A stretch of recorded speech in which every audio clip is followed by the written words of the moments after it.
more. Yeah, you know what? There's probably a call-in show you can find somewhere Probably. where you can call in and give your hot takes on the game. That's what post-game shows are made for. Yeah, it's like, Susie down in Springville, looking to, stir things up a little bit. Hot takes. Where's Masters Pete with his Fire Dana Altman take? Funny, he'll be here in 2 days. Oh, yeah? He's coming in, yeah. Masters Pete, he's retired to the desert, but he'll come back up and yell about something. He's back. Yeah, he'll be back in studio here on Wednesday. Hopefully we won't put him on the air because that's all he wants. Yeah, he just sits in there and kind of waits. He's like, just hanging out. Yeah, he's a big Fire Dana Altman guy. I thought they looked all right. I mean, I watched some of it. I mean, I have no idea if George is any good or not, but I mean, At this time of the year, that's all you do is I wet my beak. I watched a little of the Blazers last night. I'm sorry. I caught some of the fourth quarter. It was the damnedest thing. So because the Buffalo Cincinnati game was wrapping up about the same time that the Blazer game was, right? So like the Blazers were up about 8 or 9 with however many minutes to play. So I was like, all right, well, so then I flip over to the Buffalo Cincinnati game, and Cincinnati's trying to close them out. And I was gone for maybe, let's go like 7 to 8 minutes of real time, right? Cincinnati gets a first down. They close it out. So with like 2 minutes to go, they're just going to kneel on the ball. So I flip back. And again, I had just watched the Blazers build like an 8 or a 9 point lead. I was like, I'll be damned. They're going to win 4 in a row. Yeah. And Memphis hasn't won yet. I was like, God, what's happening here? So I flip back and I looked down at the score, and I really thought that someone had, like the score had been messed up because the Grizzlies were up 9. It was like 109-100. And I was like, what? No. I'm like, have they got it? And I sat there for a minute, and it took me 45 seconds to accept the fact that the score was 109-100 Memphis. It was a 26-2 run. I'm like, how? Like, what? Where did that come from? And I was like, oh, well, it is the NBA. Blazers gonna blazer. Damn it! I was shocked. Now, part of me with the large part that has the 28.5 wins or under, that's a little. Yeah. I didn't like that 4-game win streak we were staring at. I was like, what are we doing here? Can we? Yeah. Well, Memphis, I didn't watch last night's game, thank God. But I did watch Friday. The tournament game, the midseason tournament. God, I couldn't believe how bad Memphis was. Yeah, Memphis is it's not good. I don't understand them really. I did appreciate how during that one that the Blazer broadcasters kept trying to make the in-season tournament a thing. Like you could tell they had like their talking points. Like poor Brooke had to sit there and like in the post-game interview, she's like, yeah, so the mid-season tournament, like how exciting was that? The players were like, what? Well, I think she was interviewing. Was she interviewing Sharp or Grant? I think it was Sharp. And she's like, "Hey, great first win in the in-season tournament." He looked at her like, "Wait, what?" Huh? Oh yeah. Well, we're just trying to, I just love that everyone's trying to push that narrative, and all the players, including the Blazers, are just like, "What? Mids? Oh yeah." Well, hey, we're here, bitches. We're here. It's me, Isaac. Big Sook's right over there. We've got Jordan in for Buckley, who apparently had a kid. I don't know. Yeah, there's a little kid running around, little Maze Buckley. So Buck's going to be gone for like 9 years. So we've got, Big Monday show. Oregon basketball took away our first hour, so we're just gonna have to cram it in. Yeah, I mean that's what we do. We cram. So let's start with our Stockwatch, and we'll do that next. I think is Schultz over there. There he is. There you go. I'm trying. We're trying to work this out. Yeah. Okay. On the fan. Okay. Seahawks football is on the fan. 6 DBs in the game.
It was Rigsby? You don't know. Brennan Rigsby. I was listening to it when I was coming in. And then the kid from Georgia was white with a ponytail, and his name was Blue. You're my boy, Blue! Anyway, it is time for Stockwatch. It is prepared today by Schultze, who is in for Buckley. Schultz, You guys are my boys, Blue. what up? I don't know. All right, let's get to these. I got 4 audio Did you have to clips. run that whole game? No. No, Oh. thank God. I got to come in a little bit later just like you guys. So, but I've been essing my pants over here, making sure everything's right. So, Ooh, don't do that. Yeah, he was a little nervous. I think it's his first time having to do that. yeah, it was. Anyways, all right, let's get to this. Story number 1. Yep, we got the MRI back, so he has a torn ACL. Yep, and that's all the injury news that I have so far today. That is Giants head coach Brian Daboll this morning talking about the, I don't know if you want to call it an unfortunate, or if you're fans of the Giants not really liking him, fortunate injury for Daniel Jones, but I think it's bad. An ACL tear, he's out for the rest of the year. And I was thinking yesterday after that terrible loss to the Las Vegas Raiders, I think it was 30-6, Daniel Jones's contract is a bigger albatross than Deshaun Watson's. No, Buy or sell that. you can get out of Jones's contract. Okay. So that was the nice part about some of these deals that were signed. Like, they gave him a bunch of money, but I believe, I'll have to look this up, I think there's a pretty convenient out. He's done in New York.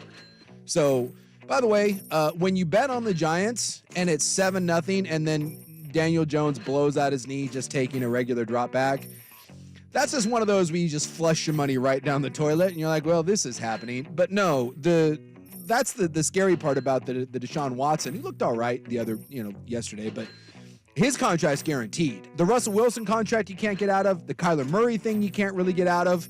Like, if they move on from Kyler Murray next year, it's $81 million that they have to eat in dead cap. Where Daniel Jones, I'll look it up, I'm pretty certain that they only had 2 years on that, and then they can basically dump it. So, no, they were actually, that's the one smart thing is, yeah, they gave him a bunch of money, the $160 million, but they put some out in there. So, no. It's not like the Deshaun Watson. Yeah, I wait, what am I buying or selling? You are buying or selling the fact that Daniel Jones's contract is a bigger albatross than Deshaun Watson's. Sell. So Okay. they have to take one more year of his. So they'll draft a quarterback this year with a top 4 or 5 pick.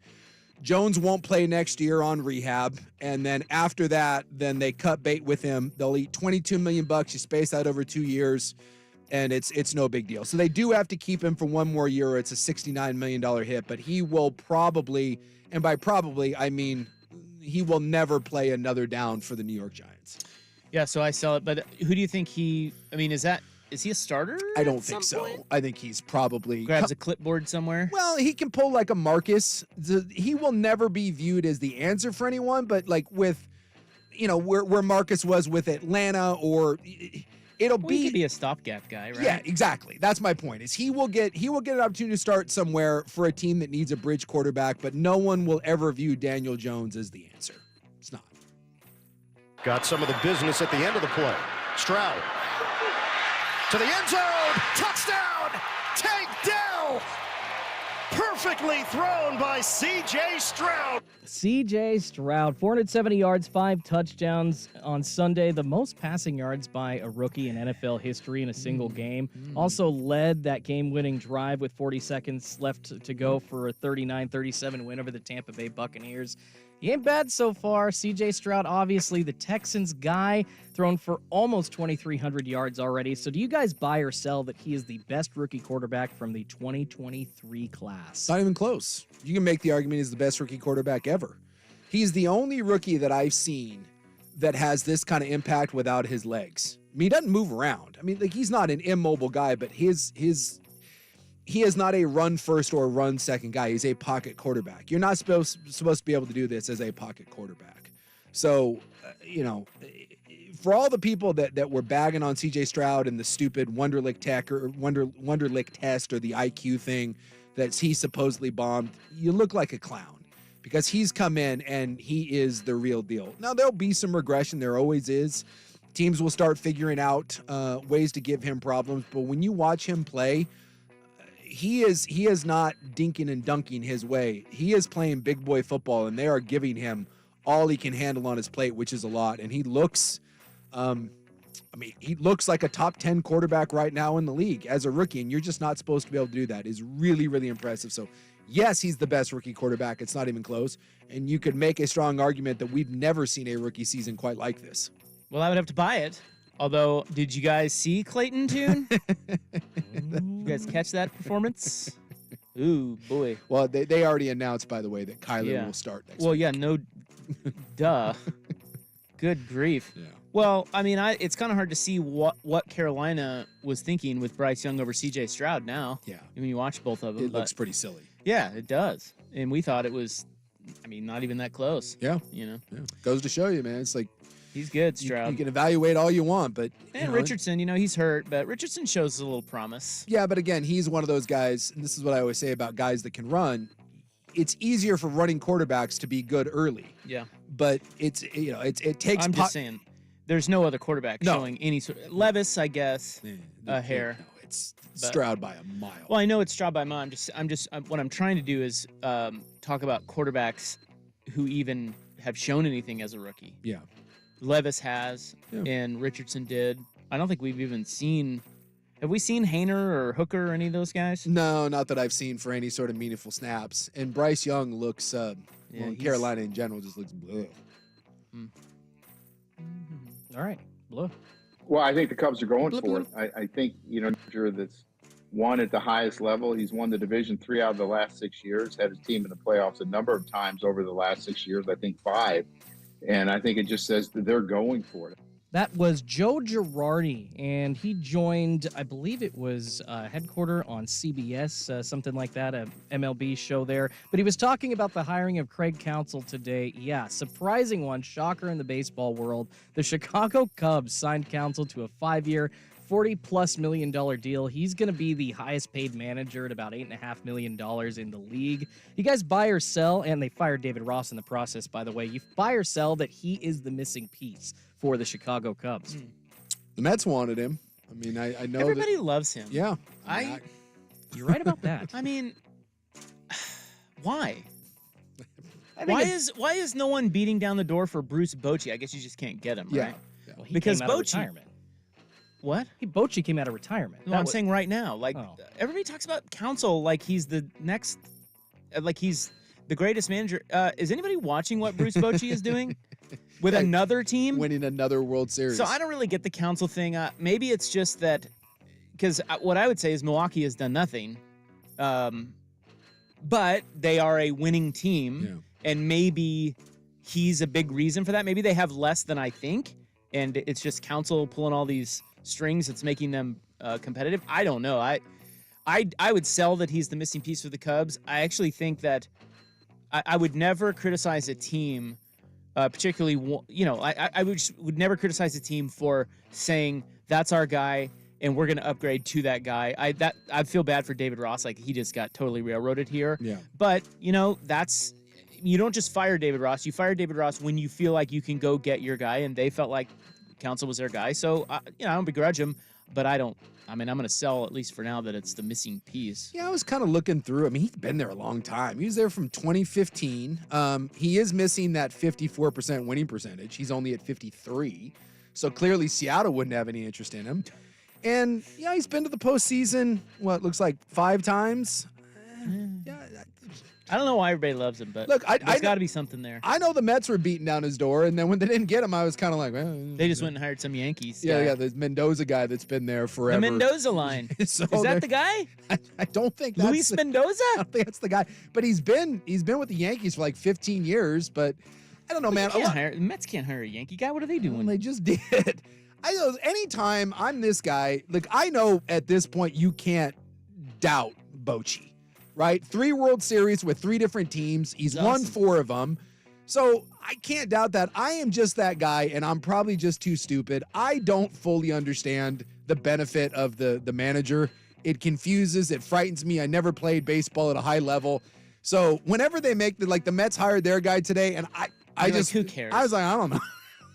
Is Diaz gonna be healthy? I don't know. Can you get rid of fat Daniel Vogelbach? I just assume if they tell me he's good and that people wanted him, I guess, good for Counsell. I don't know. Confuses and frightens me. Yeah, he's the missing piece in Chicago. Why the hell not? He looks like a little rat, too. Yeah, I can see that. He's a young guy. I want to go home and cuddle with my dog and watch some shows. We lost the game. Something to work hard for throughout months, years, to have big games like this. Try to go win, play your best. Each and every one of us. We came out with the loss today. So emotionally, I want to go home and I want to lay with my dog. That was USC quarterback Caleb Williams after their heartbreaking loss to the Washington Huskies, 52-42 final. Not really by any fault of Caleb Williams. No. Seeing a lot of attacks online for the reaction that he had, which if you haven't seen the viral clip, he was crying with his mom and dad after the game. Been ruthlessly attacked for that show of emotion. So you guys buy or sell that crying will deter NFL teams from drafting him? For You buy or God's sell that? sakes. I don't think this, but I wanted to bring this absurdity up I today. can assure you that no one in the NFL, and I mean no one, not even the dumbest person in the NFL, not even old Josh. Who's that? Well, that's a good question. It's a tight ends coach somewhere, but no one. Jim Tom Sula. No, Jim Tom Sula. He's on that top 5. I'd love me some Jim Tom Sula. But yeah, no one is going to look at Caleb Williams crying after a devastating loss and have his draft stock hurt. I will say this, though, and I've talked about this for several weeks. I do think that he is falling into some incredibly bad habits. Now, he doesn't have the worst pocket presence in the Pac-12. That's Shedeur Sanders. But Caleb Williams from the pocket is starting to look like Johnny Manziel. And some of the plays he gets away with, you're like, oh my God, I can't believe that he was able to make that play. In the NFL, that is going to be an unmitigated disaster. So I think a bigger deal for Caleb Williams is because of the style that he has had to play at USC because their offensive line sucks. They're not committed to running the ball. And he feels like he has to make a play every single time. You saw the stat. He holds the ball longer than anyone in college football. That doesn't work in the NFL. And he refuses to take checkdowns. He refuses to take easy completions because he feels like he has to make plays. That is a much bigger deal. And someone in the NFL will pick that apart. And I don't think I still think he goes number 1 overall, but that is the one. If he doesn't go number 1 overall, it's going to be because of that, not because he wants to go home and cuddle with his dog and cry. So you're saying the internet? Oh, they're just killing Let him have it for that. Oh, it's brutal. That's too bad. It's That's why we don't crappy. like internet. It's a right? cute little bulldog, though. If you've seen it, it's freaking. Oh, he's got a little bulldog. He's got a little like old English bulldog. It's cute as the dickens. Cool. Well, I thought that was just I don't know. I thought it was a pretty raw moment. It's like, wow, that was a big one. It was almost like their season just snapped right then, because he was exhausted. You saw him on the sideline just and the last 2 throws that he was tired. Those plays he should have made, and those are plays he normally makes. It looked like he was just gassed. He did. He was completely out of He gas. didn't have anything left. And then he goes over and he sees his mom and he just he just freaking, it all just comes out. So obviously I sell that stock. Actually, if there's anything, I don't know much about Caleb Williams, just the stuff that gets reported. There was this report that he was like asking for an ownership stake in any team that he. So he sort of has this Kyler Murray type of reputation, which I don't think bodes well for him. At the same time, the only thing I've ever seen from him is that. Yeah. And I found that to be endearing and raw and human, and I have no problem with that. So maybe he cares about winning. Yeah. How about that? Yeah. It's passionate. How about that? Yeah, if I'm a GM, I draft that twice on Sundays, man. Yeah. Stockwatch is brought to you by Goldberg Jones. When it comes to divorce, custody, or child support issues, trust Goldberg Jones to help. Call 1-800-DIVORCE. Phone questions answered at no charge. We'll get to In the News coming up next. This weather kind of sucks. And the Hot 5 at 5 is coming up on The Fan. Here's Schultze. Now, from the Spirit Mountain Casino Sports Desk, a Sports Center update on 1080 The Fan. First on The Fan, bad news for the Portland Trail Blazers. Forward Robert Williams III is going to need arthroscopic surgery after injuring his right knee in the loss to the Grizzlies yesterday. And the timetable for his return is unclear. On to the NFL, Week 9 wrapping up with the Jets hosting the Chargers on Monday Night Football. Los Angeles a 3-point favorite in that one. Kickoff set for 5:15 on ESPN and ABC. New York Giants head coach Brian Daboll confirming today that QB Daniel Jones will be out for the rest of the season with a torn ACL. Tyrod Taylor already on IR, so they're likely turning to undrafted rookie Tommy DeVito. ESPN's Adam Schefter reporting that Eagles tight end Dallas Goedert has a fractured right forearm, and he might have to go on IR. Vikings running back Cam Akers tearing his left Achilles yesterday, going to miss the rest of the year. He already tore his right Achilles in 2021. And a big shakeup in the world of baseball. The Chicago Cubs hiring former Brewers manager Craig Counsell to lead their dugout while firing current skipper Dave Ross. Counsell becoming the highest paid manager in baseball at 5 years and over $40 million. Also, the Indians hiring Mariners bullpen coach Stephen Vogt as their next manager, and the Mets turning to crosstown rival New York to fill their managerial vacancy, hiring bench coach from the Yankees Carlos Mendoza. More sports scores and stories in 30 minutes. I'm Schultze from the Spirit Mountain Casino Sports Desk. Get in the game at Spirit Mountain Casino. Watch and wager on all the pro and college action. Learn more at spiritmountain.com. Tired of getting dinged by subscriptions? We won't send you a bill. Portland's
but we're running behind. So let's get to it. November 6, 2023. It is time for In the News. I am your noted newsman.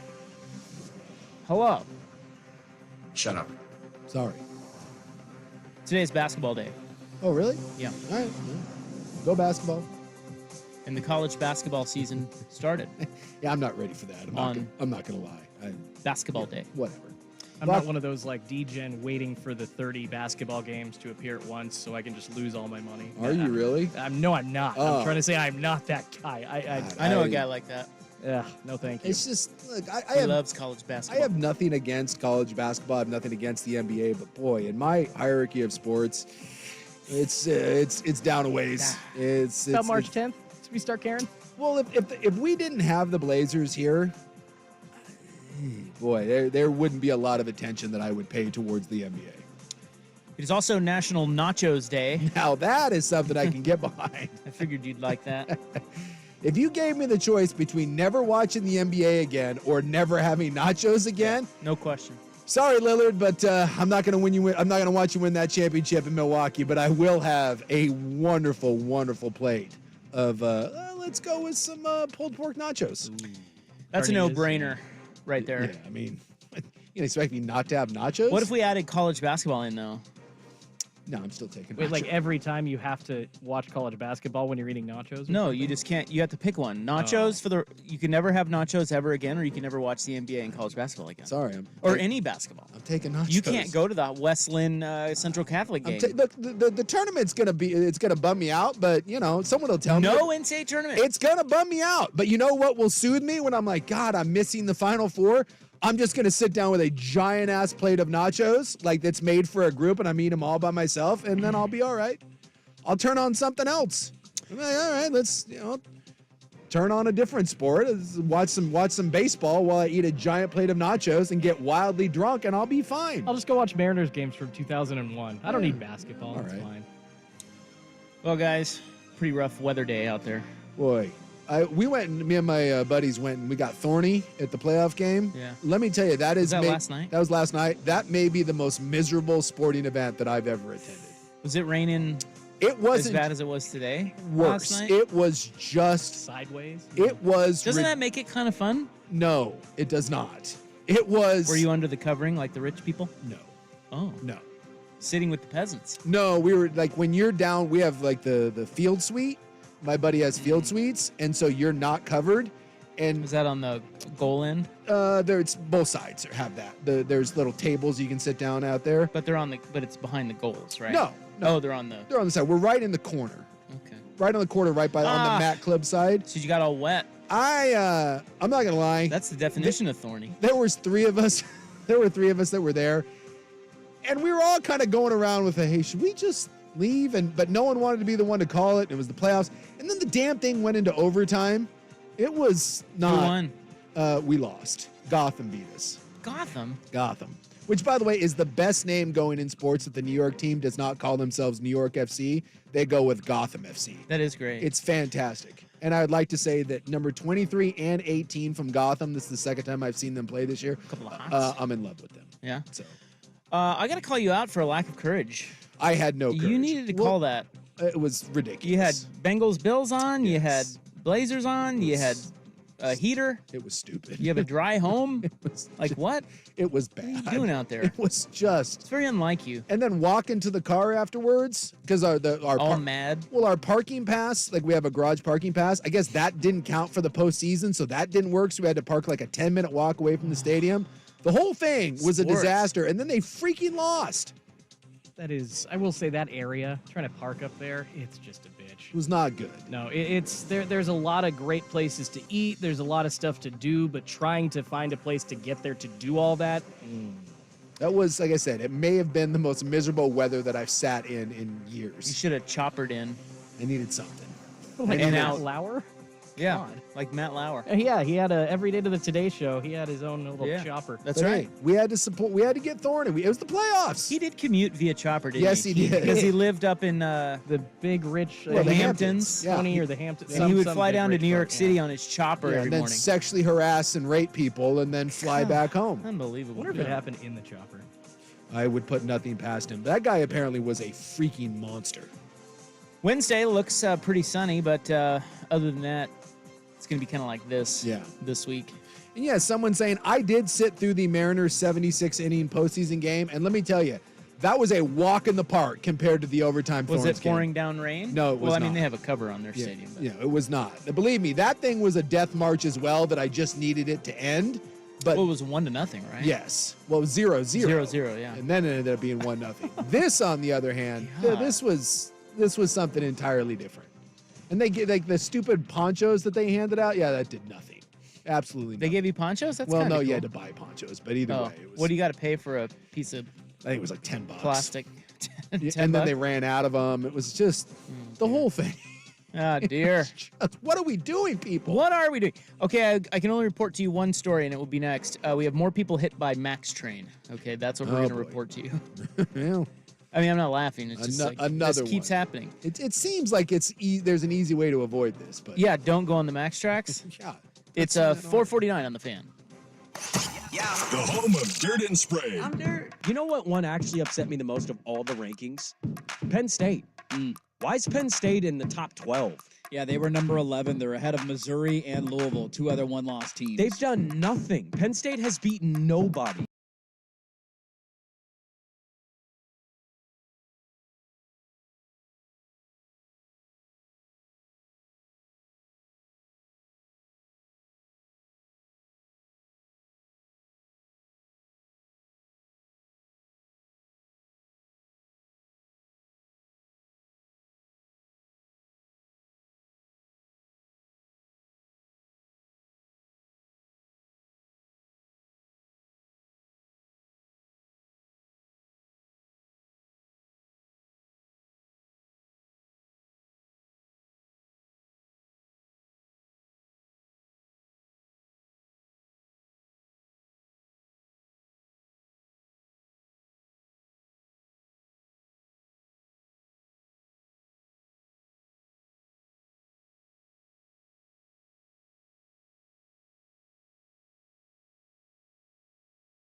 3.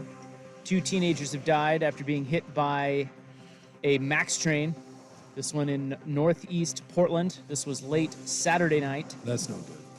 Yeah, both 19 years old. How? What time? Like we talking like the wee hours in the morning, or like evening, 8, 9? 9:40 p.m. Okay. All right. Well, I was just like, was that like a 2 a.m. sort of job? I still can't figure out how people like. Well, here's what happened in this instance. They said, okay, before they were on the MAX tracks, there was a single vehicle crash on the freeway of 84 there. Nobody was hurt, but after it happened, these 2 kids who were in the car jumped over the barrier to try to retrieve a car part that was in the restricted area of the train tracks. Oh my God. And while they were in the process of doing that, they got hit by the train. That's what happened. And officers showed up about 9:40, and they were both deceased. Well, that's heartbreaking. I mean, 2 young people that lost their lives over a. Well, the car's already wrecked. What are you doing? I don't know. The car part thing is. Yeah, piqued my interest. What does that mean? I don't know. Was it like a bumper? I mean, what's flying over in an accident? And single car accident? Like, well, I don't know. okay. Again, my antenna's up. I'm asking questions. Was it a car part? I don't know. I'm waiting for the lawsuit where someone said that the barrier should have been higher, or there should have been a big sign that says "Don't jump it." Just stop going on the MAX tracks. I still can't figure out how all these people keep getting hit by the big GD train. In late October, a man was killed by a MAX train in Gresham. That was the guy that was on the tracks and wearing headphones. Yeah. September 2021, a woman died after she was hit by a MAX train traveling west between the Civic Drive station and Ruby Junction. And then last November, about this time last year, a man died after he inadvertently walked in front of a train on East Burnside and 197. Yeah. The lady that got hit, that lost her leg, she didn't die. That video is insane because she got $1 million, right? I think she got $7 million. $7 million. $7 million. She is walking, like just cruising, and you can see the train coming from like half a mile away, and like Is this here the it one with comes. headphones on? Oh yeah, that her one, head's okay. right up her keister. She never looks up.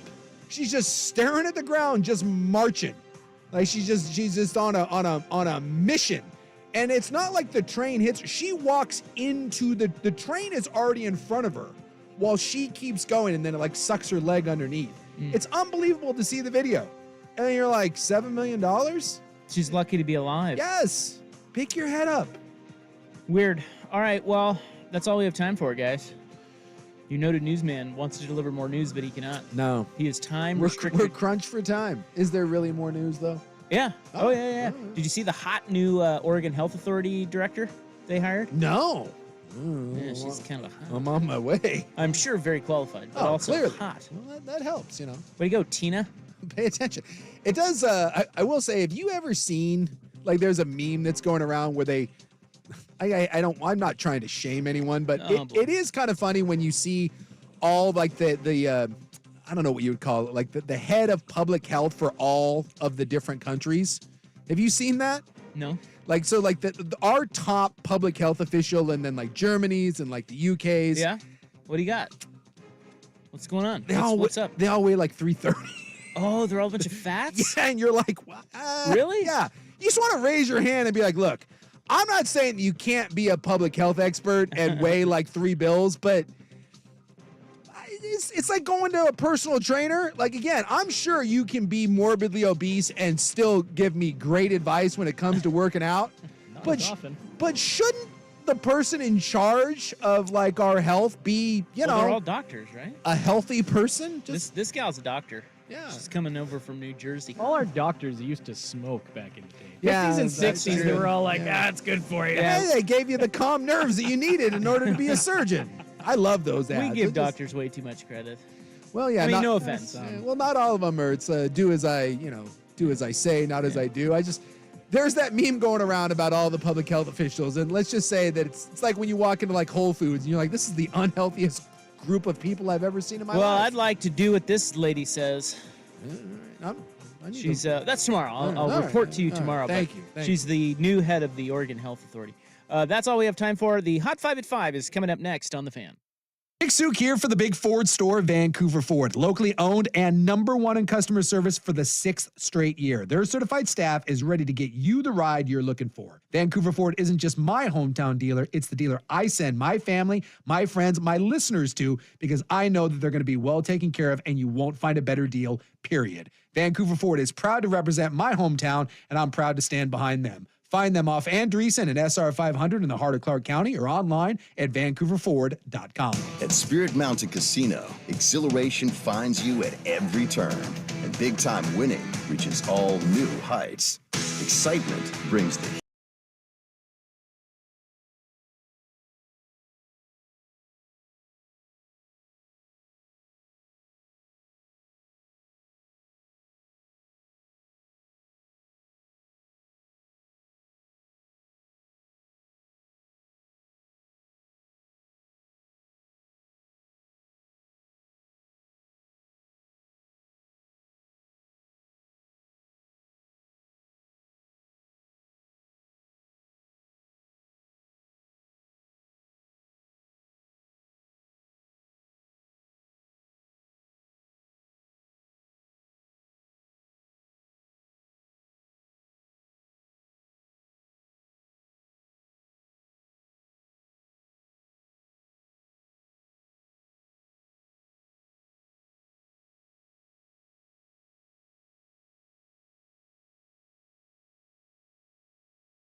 Sook's right over there. We just spent the break Googling public health officials.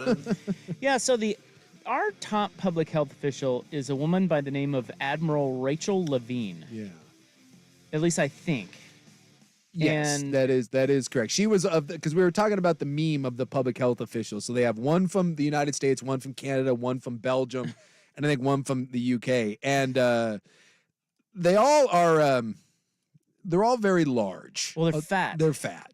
I mean, I'm trying to be nice, but they are very girthy individuals. And when I showed that to you, your first thing was that's not real. And then you Googled, and it's real. You got to be careful with internet. No, that's real. You got to be careful for. Yeah, I know. I know. Internet will. Could be AI nowadays, right? No, unfortunately, there's no AI. So I had to double check with my own facts. Yes. I had to do my own research online.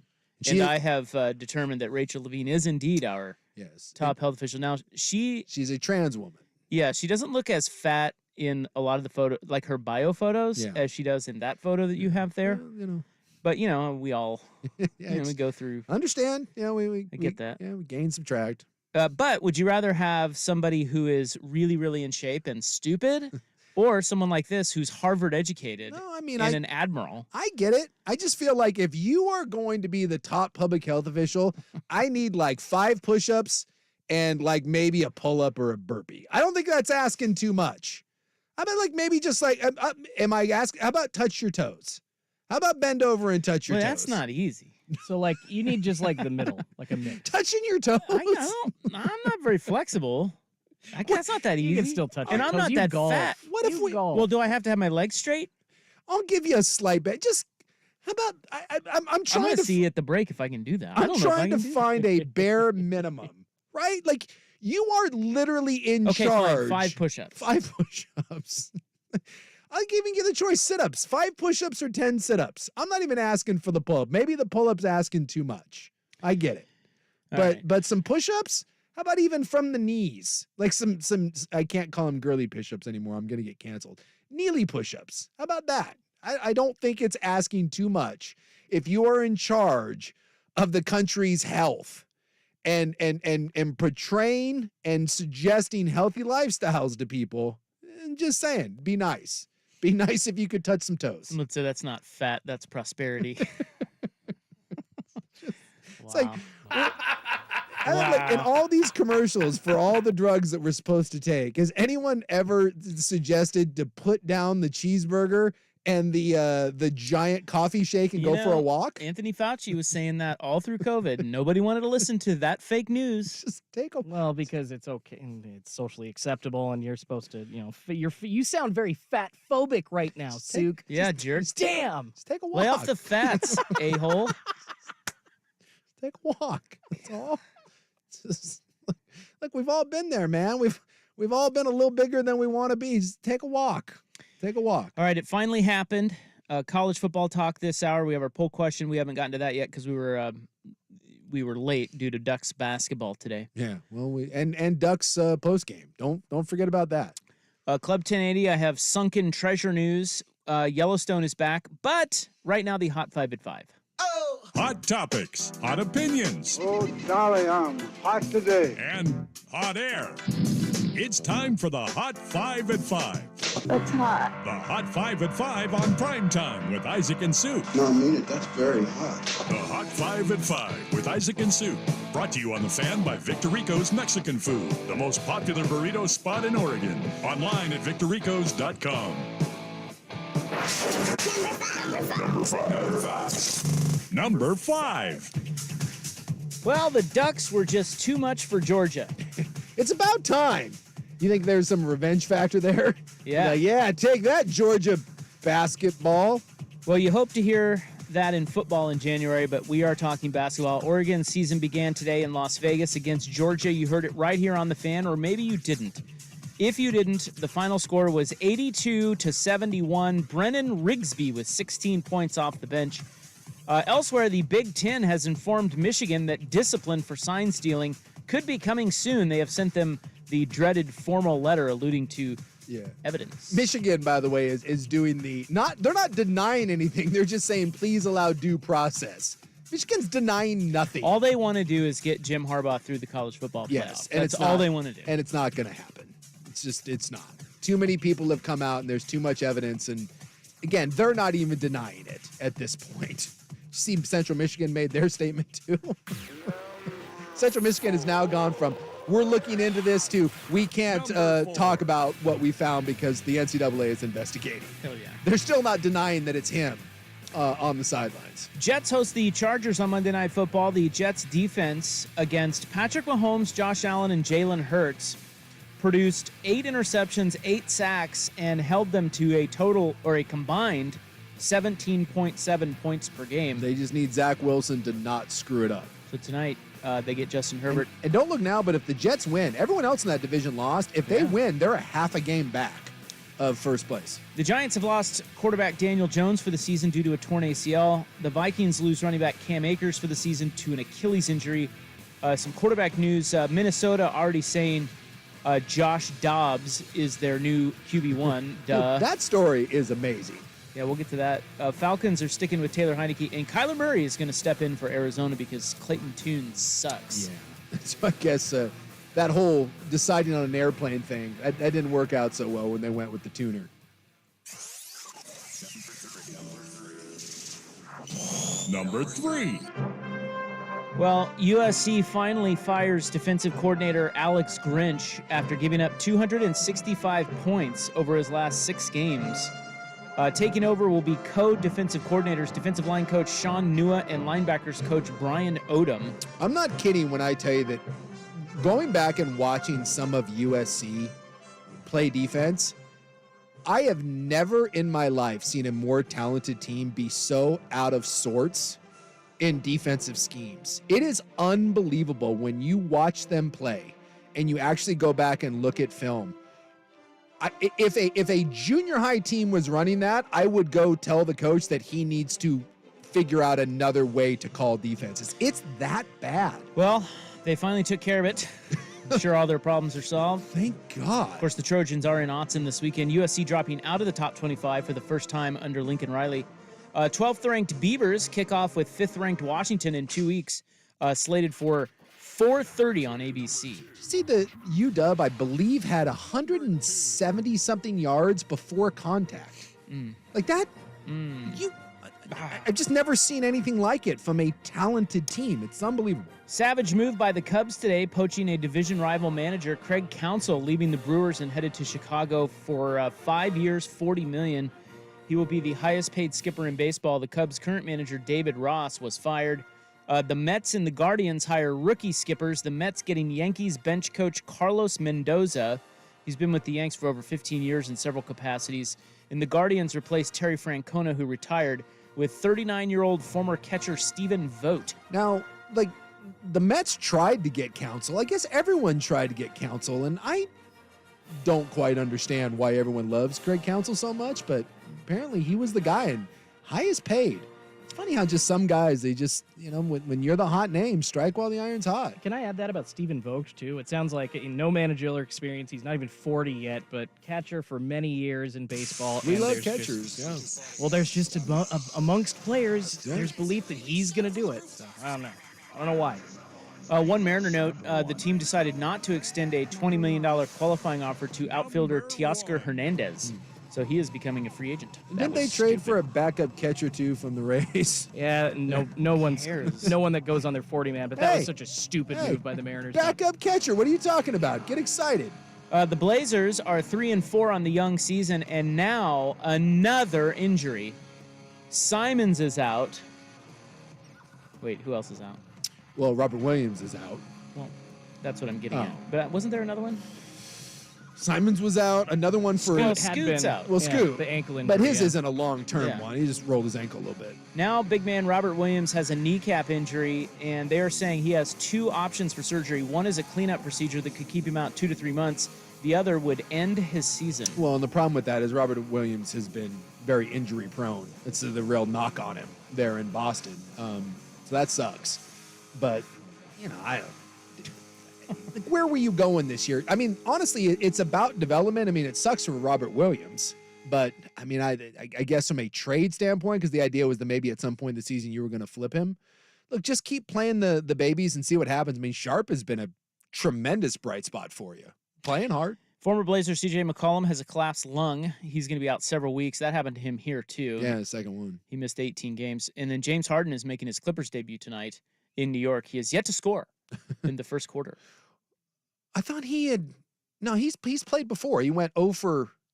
Or maybe this is his starting debut. It's possible because his first game he went like 0 for 6. He didn't have a point.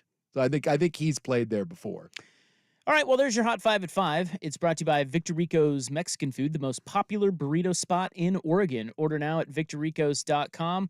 Let's get into what happened on the college football gridiron over the weekend and the firing of Alex Grinch up next on The Fan.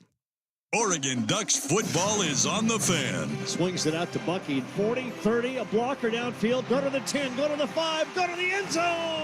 Bucky Irving. Ducks football is brought to you by Frost Brewed Coors Light, Pacific Office Automation, Mods PDX, Audi Wilsonville, by Multnomah County Behavioral Health Division and VOA Oregon, and by Laurelhurst Market. The Ducks play here on the Odyssey app and 1080 The Fan.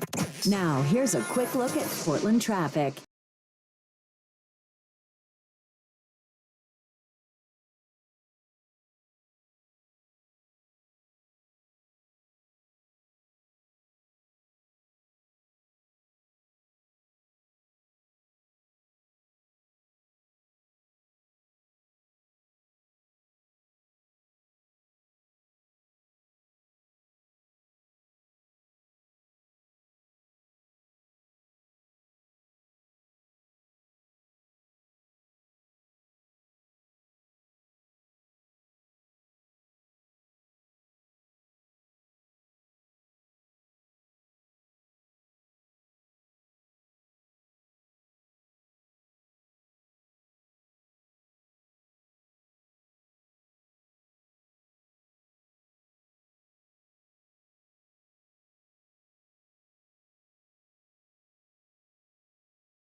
literally played nobody. So, I mean, I think all three of those are correct answers. I think you can make a strong case for Michigan. You can make a strong case for Georgia. But from an eye test, I get why a lot of people really like what Oregon has going on. I do find it kind of fascinating that everyone's crapping all over the Huskies when 2 weeks ago, the team that everyone says no one wants to play, Washington played them and beat them for the second year in a row. And yet we still refuse to give Washington any credit. You can't take anything away from Washington. No. But we want to for some reason. I know. Well, I guess that's what happens when you don't look that good against Arizona State and Stanford. Yeah. Makes us not trust you. But at the same time, proof's in the pudding, and dude, they won. They're undefeated. Yeah. They've not beat Oregon just once. They beat them twice. Yeah.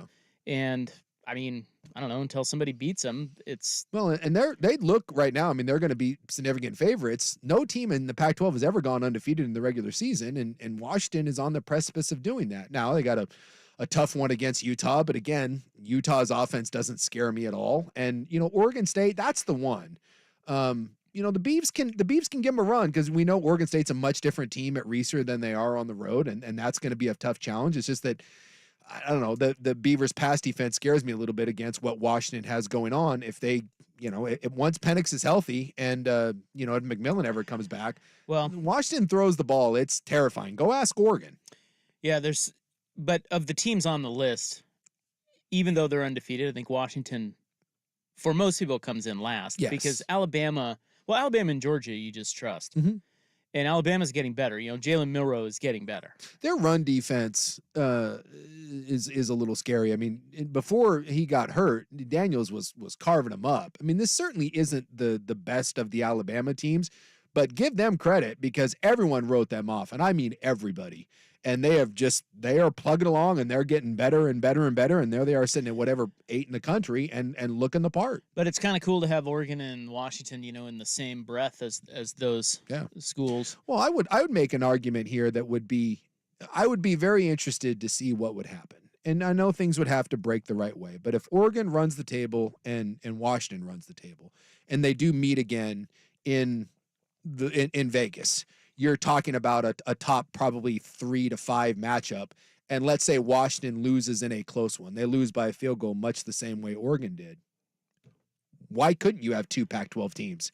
We've seen it before. Yeah, you could. We've seen it where we have 2 teams or a team that didn't win the conference get the nod in. So there's just going to be so much. Yeah, that all depends on other teams. Yes. And how they fare. Yeah. What if Ohio State and Michigan play? Well, they will play. And what if Ohio State wins that? Yeah. And they're both one-loss teams. Yeah.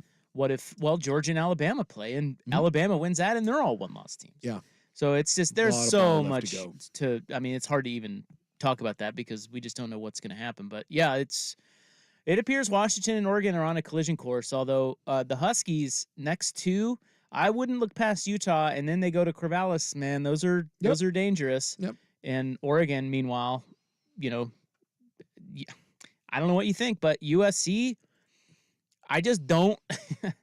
I want to write them off, but I just don't. No, and you never know. Caleb Williams back there? And you never know, right? You fire the defensive coordinator, and your season's basically over.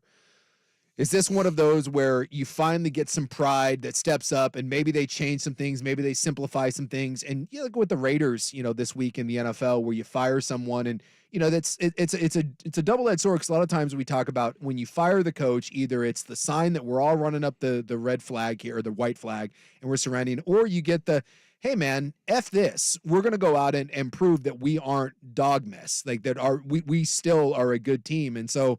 I'd make the argument, if I'm an Oregon fan, I didn't want Grinch to I wanted to be the one that put the nail in his coffin. I don't want to play USC when they're just making this coaching change. And we know that the USC defense or the USC offense can still score points. So I trust Oregon at home. I think USC has been a fraud. I think I've been saying that for the last month and a half, but it's still a very talented team with Caleb Williams. That game by no means is a gimme. As bad as their defense has been, you're right.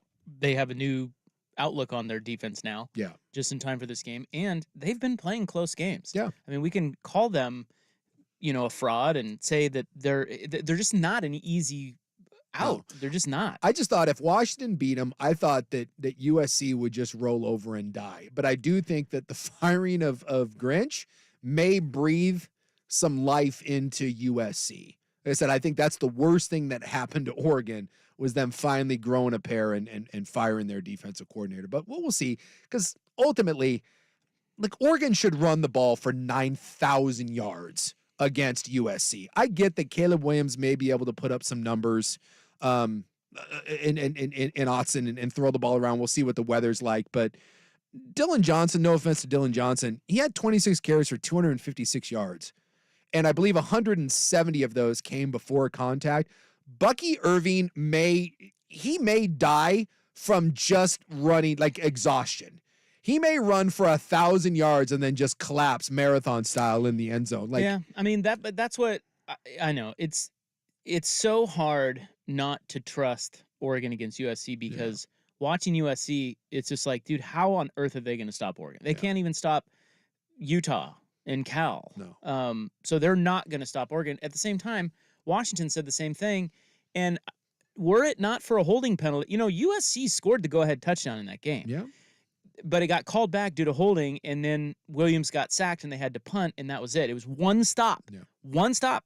And that's, I would imagine Washington went into that game going, man, we're going to put up a lot of points on these bros. And they did. They did, but it was a one-score game with 8 minutes left. Yep. So, I don't know, man. It's I think every game when you get down to this, scary. to get down to this point in the season, and when you're Oregon, you have there's no cushion, right? Yeah. UW has a cushion. Believe me, like if UW loses to Oregon State, you still have a cushion. You go into the Pac-12 title game, you win, and you're fine. You're still in. Whereas Oregon, everything you have in front of you, you can't stub your toe again. And so, yeah, I still think the biggest test, and I know Oregon State fan is all down on the Beavs today. I was listening to Dirt and Sprague, and they're why? Well, just the idea that it was a close game against Colorado, and people don't trust DJ, and now there's the should we go to Childs and all this stuff. Oh. Like, everyone's down on Oregon State because Oregon State isn't. They controlled that game though. They did. That was not. I mean, it was weird that they let him back in it. Yeah, and that's not encouraging. At the same time, they controlled that game. I think the idea is we looked at Oregon State last year as a 10-win team, and we said, look, all they need is a better quarterback, and this team is a championship level team. And they had an upgrade at quarterback, and don't try to tell me that DJ isn't a big upgrade over quarterback. It's a huge upgrade. But at the end of the day, you look at their two losses, and one of them against Arizona was a coin flip game. The Washington State game, I know that was a 3-point game. That's fool's gold. Washington State dominated that game a lot, like Colorado and Oregon State. Colorado and Oregon State this last week. Like, Washington State was in control of that game. They made a late flurry there.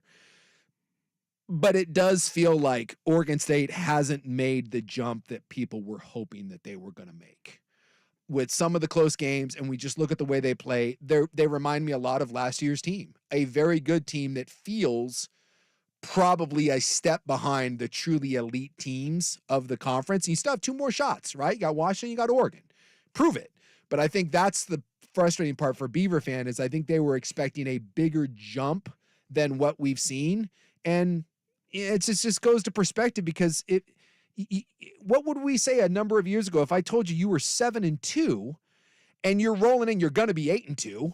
What if I told a Beaver fan 3 or 4 years ago you're going to be 8-2 going into the final 2 weeks of the season with Washington and Oregon and basically control your own destiny? I mean, but now that's not enough. Now we're going to sit there and we're going to, boo-hoo, because it's not quite what we thought it was. And I don't know. I think sometimes the perspective on Oregon State fan is a little kooky. And I also think that it's doubled down on the fact that people think that this was kind of your last chance at glory because of the uncertainty of the conference thing. And it just feels like I don't believe Oregon State fan thinks that they're going to be able to finish this thing off and obviously beat Washington and Oregon, because how many teams are beating Washington and Oregon in back-to-back weeks? I mean, you're talking about beating the 5 and 6 team in the country in back-to-back. Well, the kookiness of the Cal-Oregon game was on display early, and we will get to that when we get back, and the rest of the weekend in college football, where a lot of elite teams kind of struggled their way to wins. We'll get to that when we return, but first, Schulte with SportsCenter. Now, from the Spirit Mountain Casino Sports Desk, a SportsCenter update on 1080 The Fan. First on the fan, bad news for the Portland Trail Blazers. Forward Robert Williams III going to need knee surgery after experiencing a right knee injury in the loss to the Memphis Grizzlies yesterday. Looking at a timetable for his return with his agent and a couple of doctors as a couple options for surgery. One, he'd miss the rest of the season. The other, he'd miss about 2 to 3 months. Week 9 of the NFL wrapping up with the Jets hosting the Chargers on Monday Night Football. LA coming in as 3-point favorites, but right now, about 11 minutes to go in the first, the Chargers do lead the Jets 7-0 thanks to nice punt return for touchdown. That was an exciting play there, but once again, Chargers up 7-0 in the Monday night game. ESPN's Adam Schefter reporting the Eagles tight end Dallas Goedert has a fractured right forearm. He might have to go on injured reserve. Bad news for the Giants today. Head coach Brian Daboll confirming that quarterback Daniel Jones will be out the rest of the season with a torn ACL. They've got no Tyrod Taylor. He's already on IR, so they'll likely have to turn to undrafted rookie Tommy DeVito. Also, a big shakeup in the world of baseball. The Chicago Cubs hiring former Brewers manager Craig Counsell to lead their dugout and firing skipper Dave Ross in the process. Counsell going to become one of the highest paid managers in baseball at 5 years and over $40 million. A couple of other teams naming managers as well. The Cleveland Indians grabbing Stephen Vogt. He was the Mariners' bullpen and quality control coach, and the Mets turning to the Yankees bench coach Carlos Mendoza. More sports scores and stories in 30 minutes. I'm Schulte from the Spirit Mountain Casino Sports Desk. Get in the game at Spirit Mountain Casino. Watch and wager on all the pro and college action. Learn more at spiritmountain.com. Go deeper on the Trailblazers. The Rose Garden Report with host Sean Hyken. Download the Rose Garden Report on the free Odyssey app or wherever you get your podcasts. It's time for Who's Leading the Charge. A look under the hood at the coaches, players, and teams getting it done. Brought to you by Battery Exchange. Trying to throw quick. Dobbs is going to try and outrun the defender, and he gets another first down. Dobbs has a touchdown for the Vikings. He kept it himself. Yeah, Josh Dobbs, 5 days he had to prepare. It's an amazing story, but at the same time, I want all Minnesota fans to realize it's still Josh Dobbs, Joshua Dobbs, and reality is going... Oh, we can't call him Josh? I think it's Joshua, isn't it? Either way. Both. Reality is going to come screeching down. Hey, that was awesome, though. That was an amazing, and the amazing Vikings story. have a winning record. Yes. It's crazy. Yeah.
A lot of the top teams won, but, kind of scuffled. Yeah, Ohio State's struggling with Rutgers, although Yeah. I just feel like that's Ohio State. Had some scares. Like, that pick six, I was watching that game because I was like, man, Greg Schiano, he's a pretty good coach. Let's see what Rutgers has going on. And then it's like, oh, boy. Yeah.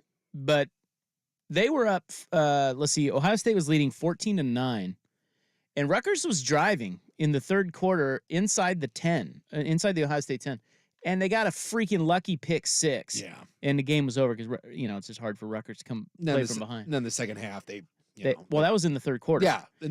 Wait, was that in the third quarter? I think it was in the third quarter because they scored 14 and 14. And I think that was the first score in the third quarter. You may look at that final score and go, oh, Ohio State handled that was pretty close. Texas had a scare. The start of the Oregon-Cal game was drunk. Let me read you the first 11 drives, and this is both teams. Some of the dumbest like fluke turnovers you'll ever see. So weird. So you had an interception, touchdown, punt, fumble, touchdown, field goal, fumble, touchdown, missed field goal, safety, and then the game started. Yeah. And then, for a brief moment, you were kind of had that. It was it was a rainy day. Yeah. You had the turnovers, right? Then it felt like one of those weird days. Yeah, defensive touchdown, and you're like, okay. Uh-oh. You're like, oh boy. And then you look up and you're like, oh. Even in the Cal came out and scored to start the half. And I think at that point it cut it. I think they missed the 2, if I'm remembering correctly. So it was like a 16, 17-point game. And you're kind of sitting there like, all right, well, maybe Cal. No.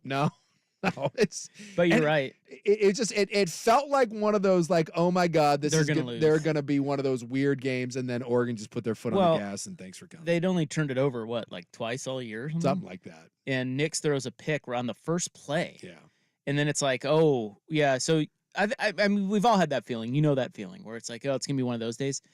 And so maybe that's what's different about this Oregon team. Now is that even when the game starts like that and it's pretty ugly and messy. They never wavered. They put their foot on the gas and absolutely. I mean, they beat them by over 40 points. Yeah, I mean, they just drubbed them. If that's a bad start, ends up with 63 points. I this is the first time all year I've said this as a true Duck fan, but I'm like, I'm all right with it. That was just fine. Well, it's that's what's different about Oregon. It's like I think it's hard to drag them into deep water. Yeah, this team. Well, we've seen 2 teams drag them into deep water, and one in Texas Tech and Oregon responded, and one in Washington and they didn't. So, I thought they the Washington game. I thought they did respond. I thought they had a good second half. They screwed it up. They just made some, obviously the game management decisions we've talked about ad nauseum. Yeah. They had the game tying field goal. Sure. And the guy missed. So I don't know. I didn't think they. I guess the idea were is particularly bad. You've been in deep water twice. You won one and you lost the other one. Yeah. The other ones haven't been. Well, what I'm saying is haven't been close. I think this team, and I think a lot of people have been talking about this. I mean, I was golfing yesterday with somebody who was a Duck fan, was asking about this. It's like, hey, this could be their best team. I mean, they're just we just trust them, right? Like they're tough. And it is true. Those feelings you used to get about, and we talked about this with Joey on Friday. It's like in November, watch out. They're going to slip up because they just always have. I don't get that sense with this team. And that game right there was prime slip-up material in the first quarter. And they won by 40. Yeah. So it's like, I don't know. It feels different. It just feels far more trustworthy. That doesn't mean they're going to win the rest of their games. It just means, those old feelings of, oh, God, when's the other shoe going to drop? I don't know, man. To me, I look at it and I feel like in order to beat Oregon, there needs to be a certain kind of talent level. I think when you look at the way they're playing, I don't think they're going to get upset by an Arizona State, or no offense to a Cal, even Utah with as depleted as they are. They're too slow. They don't have the athletes. There's no one there that can push the edge. And maybe that's the new. This is like a new factor that didn't always. That wasn't always the case. And I just think that they are at the way they play and the efficiency, especially with their athletes, and then the way Bo Nix is playing. I just don't think that you're going to be able to come in and ham and egg your way into a win.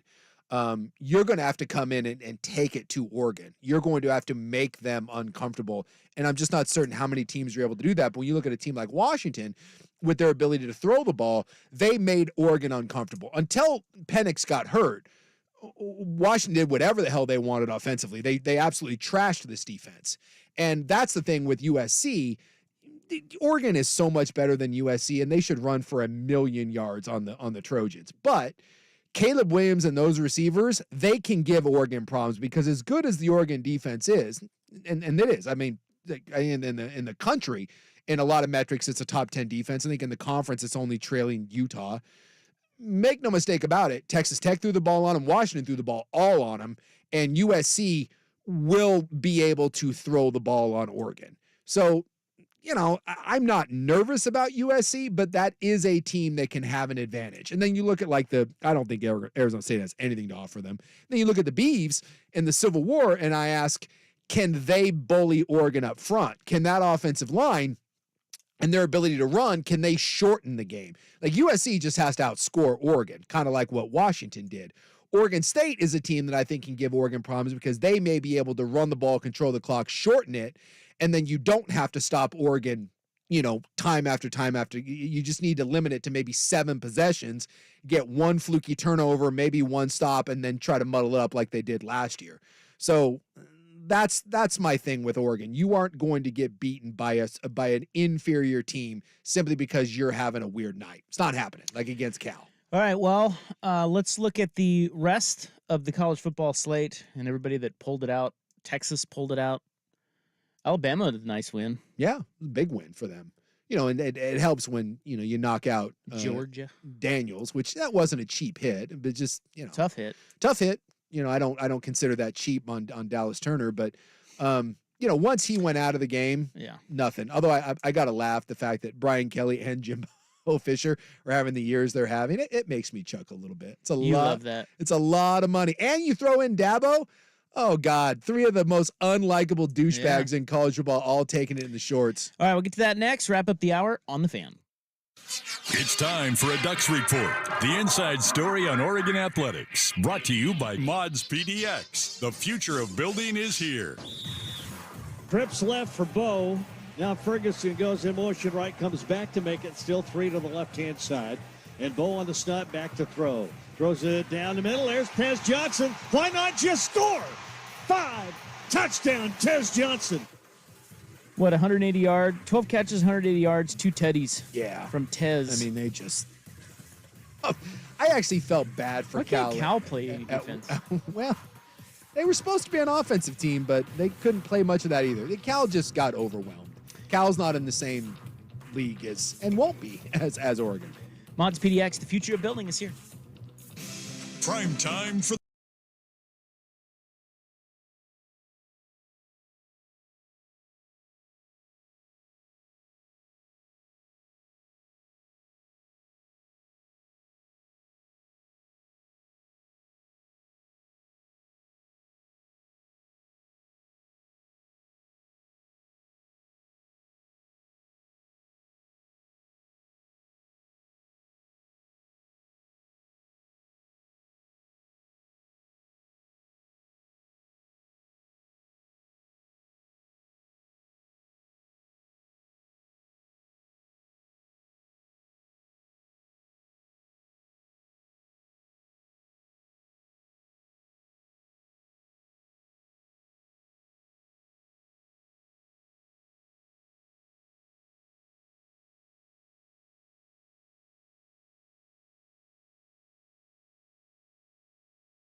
ACC title game. So all those teams will play each other. Texas and Florida State. There's not a whole lot standing in front of you. Texas, the big one is they got to get Quinn Ewers back. Was it Murphy, who didn't look good at all, threw a couple picks, and I mean, I know everyone's yelling for Arch Manning. I'm not at practice, but Murphy certainly isn't the answer there. So I mean, that's part of the reason why Texas is having their struggles. Anyone loses their quarterback, I mean, that's a big deal. Yeah, they said Ewers is almost back to practice. Yeah, they said so. Hopefully he comes back at some point if you're Texas. But those two teams. My point is Texas and Florida State. One of those is probably going to be a one-loss Power 5 champion, and they ain't going to that tournament. Doesn't feel like it. You know, it depends on how the other leagues break, but. Well, I mean, if you're Florida, I'd be nervous. If you're Florida State, keep winning. That's because the ACC doesn't have a lot of love to it, and neither does the Big 12. But you better keep winning. You better keep winning. And Texas sitting there, even if you win, that makes me very, very, very nervous if I'm a Texas fan, because you're assuming if Florida State goes undefeated, the SEC and the Big 10 are going to get nods over you, and there's a lot of respect for the Pac-12. I mean, believe it or not, I think Texas is kind of in trouble, to be honest with you, sitting there. Even as a one-loss champ, I don't feel good at all if I am the Texas Longhorns. Well, they got the Bama win, and that's a big one. That is a big one. They've won everything since, so you got that. But, yeah, I wouldn't feel good if I'm either of those teams based on how this is unfolding so far. But again, let me ask you this: so Oregon is ahead of Texas. So let's just play devil's advocate here. If we assume that the Big 10 and the SEC get one in, right? Just always seems to be that way. They're getting one in, and if Florida State doesn't stub their toe, they're in. You're down to one spot. If Washington wins out, sorry Texas, thanks for coming. And if Oregon wins out, right, and that means that Oregon would have wins over Oregon State, who will be at least a top 25 team. USC, I don't know if that's necessarily going to count as a big win, but you'd have wins over that. And more importantly, you would have a win over the top 5 or 4 team in the country in Washington. Texas, the rest of the way, has TCU, Iowa State, Texas Tech, and then would play, I don't know who's on the other side of that. Oklahoma lost again. Oklahoma again in the Big 12 title game. They ain't jumping Oregon. They ain't jumping Oregon. They ain't jumping Washington. So if you're Texas right now, you are absolutely sweating bullets with the way that this is going to shake out, because you're already behind Washington, you're already behind Oregon, and there's nothing on your schedule that leads me to believe that you are going to be able to jump Oregon or Washington if either one of those teams keeps winning. Yeah, they're going to want Florida State to lose. Yes. And then if it's between Florida State, one loss Texas as champs, you can maybe make a case because of your Alabama win. But if Florida State keeps winning, and we looked at this like a little bit ago, but I don't remember Florida State having anything super daunting left on their slate. Miami, North Alabama. Is that daunting to you? I don't think so. Nor is Miami at home. No offense to the Fighting Cristobal's. And they're playing at Florida. At Florida, who, by the way, Florida I think lost again. I think they're like 5-4. So, Well, it'll be interesting to watch because, it just feels like Oregon and Washington, they just control their own fate. I just think that's a cool place to be. I just think it'd be hilarious if the whole Texas is back thing, if Texas wins the Big 12 and as a one-loss team doesn't get in. I would laugh. The Big 12 never gets into the tournament. TCU. I mean, TCU got in last year. Oklahoma's been in a couple times, right? Yeah, maybe I should say the Pac-12 never gets in the tournament. There you go. It just feels like the Big 12 always gets left out, but maybe they don't. Yeah. I got to go look at that. Yeah, because Kyler Murray played in it. I think Oklahoma's made it a couple times. TCU made it last year. I don't think anyone else. I think that comes down to, remember that one year that Baylor and TCU were both there, and they both got the heave. They didn't make it. So I think there's that around there. Well, and my Jayhawks are trending toward it. Rock chalk. As well. I just don't see a way, unless there's just an unmitigated disaster. The Pac-12's getting a team in, and like I said, I think there's a real chance that if things broke the right way, I think you could make a case that the Pac-12 gets two. I said if Washington and Oregon both win out the rest of the way, and they meet in Vegas, and that is a epic game like the first one was, and Washington loses by a field goal, how is that any different than what TCU did last year? Remember TCU? And by the way, TCU did not look dominant all year. TCU was white-knuckling their way through it, and they lost a close game in the Big 12 title game to Kansas State, and were a one-loss non-Big 12 champion, and they got in anyways. And so if you're Washington and you win and then lose a close one to Oregon, absolutely you have an argument to say that you belong in that. But again, you would need some things to break your way. It'll be fun to watch.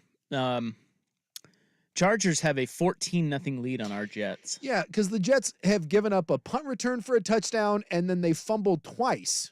They've had the ball 3 times, and they fumbled twice. Yeah, it's not good. What the hell, man? Not good, Barry. This is, I'm nervous. You and I are big Jets guys tonight. Well, they'd be fine if they'd stop turning the damn ball over. What the hell? Yeah, their defense looks pretty good, but they just shoot themselves in the foot. Yeah, Garrett Wilson fumbled, and then Zach Wilson fumbled on back-to-back drives after giving up the 3-and-out return for a touchdown. The stupid Wilsons. By the way, they just negated another run. They're not they're screwing up. They're not shooting themselves in the foot. They're shooting themselves in the schwanz at this point. All right, let's move on to the club hour. Tonight, what do we have for you? Sunken treasure news. Damn right. And Yellowstone is back. That thing's still going. Like Kevin Costner took that thing out back and shot it. Not quite yet. So those items to kick off the club when we return, it is 5:54 on the Fan. Many people don't know that vehicles repaired at insurance discount body shops have a shoddy or unsafe repair record, up to 90%. Your insurance company owes you the cost to re-repair the bad repairs at shops they recommend. Did you know Leif's is the largest re-repair body shop in the Northwest? If you use an insurance-recommended body shop, call us and get it inspected. Your safety and your vehicle's trade-in value may be seriously compromised. Another reason we never got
it's so bad. Oh no. What up? How's it going? Oh, you know. What's going on? I'm exhausted after that hardcore, 2 hours of sports. Not even 2 hours. Yeah, but we sports so hard. I could get used to that. Dude, it's not about quantity. It's about quality. I think that's right. We sprinted. Yeah. Well, we were on late because of the Ducks basketball game today. That's right. Great game. Was it? No. I listened to it on the radio. No, you didn't. I did. How do you think I knew when to come in? Well, but that doesn't mean you listened to the game. You checked in to find out where it was in the game, so you knew when to come in. You didn't listen to the whole game. I kept an ear. I kept an ear on the game. Yeah, I watched it. Well, I can't even say that. I didn't really watch it. I had it on at the house because it was on True TV. Oh. Did you know that? I did not know that. Yeah, True TV. All right. Yeah. And when you said that the guy for Oregon, you're like, was it Rigsby? Rigsby? I was like, yeah, that sounds about right. Or you said Bigsby. Bigsby. And I was like, yeah, that sounds right. And you're like, oh no, it's Rigsby. Brennan Rigsby. I knew that there was a busy... He's a white guy. Yeah, well, there you go. And Folly Dante was out there. Well, that one I knew. Being all clunky. He's been on that roster for a bit, actually. Yeah, he feels like he's on that Cherokee Parks plant. He's been there for like 1,000 years. That COVID year, baby. That extended everybody's Well, careers. Bo Nix is on that plan. That guy's played more college football games than anyone known to man. Cam Rising would No, be... I think it's starts, right? Total yeah, starts? total starts. Yeah. Cam Rising could have that. If Rising gets a medical year, I think that'd be his 8th year. Yeah, I don't think N'Faly Dante is making like $2.5 million NIL money like Bo Nix is, though. I could be wrong. Is Bo making 2.5? It's a number. I thought Caleb was like around 3.5. Bo was like around 1.5 to 2.5. Good for him, Estimates. man. You know, the star of the show today was a Georgia kid by the name of Blue Kane. You're my boy, Blue! He's a white... With a ponytail? He's a white guy with a ponytail. He's like a ginger. You don't see that very and often. his name's Blue Kane. And I met his dad, and yes, he is a guy with a mullet with a big wad of dip in his mouth. What? I'm kidding. Oh, I got excited I'm like, there. wait a minute. You know Mr. Kane? Yeah. Well, They sounds keep- just like this. They keep showing that Badgett, the Chicago Bears quarterback, his dad's Yeah. like an arm wrestling champ, and believe me, that dad will let you know it. Is he really? Yeah. And like he's doing bits. His dad loves it. He's got that red face. He's a red face dad. Hey, Oh, this is yeah. his moment. Oh, dude, you want to talk about high T? And then like they were talking about how he learned to throw arm angles because he was working out with his dad during COVID, and he got so muscle bound that he had to learn to throw sidearm because he was getting so swole. Does he strike you as like that Todd Marinovich kind of dad, where just push his kid to be great? He doesn't I don't know care about the that. I consequences? think he just strikes me as the sort of guy that is like, you want to? I'll kick your ass right now. You think you can whoop your old man? Let's go. It's like he's got Festivus. Like dinner isn't over until you pin his dad. One of those types. Very, very aggressive. Well, his kid sucks. I'll tell you that. He's not the answer. Plays for the Bears. He was for 1 week, much like Dobbs was in Minnesota. They're like, we found our quarterback. Just wait till next week. He is the Mike White of 2023. There you okay, go. there you go.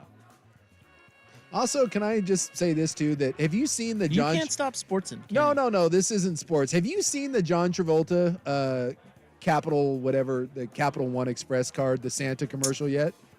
No. It's fat John Travolta as Santa Claus, and I love it. I can't get enough of it.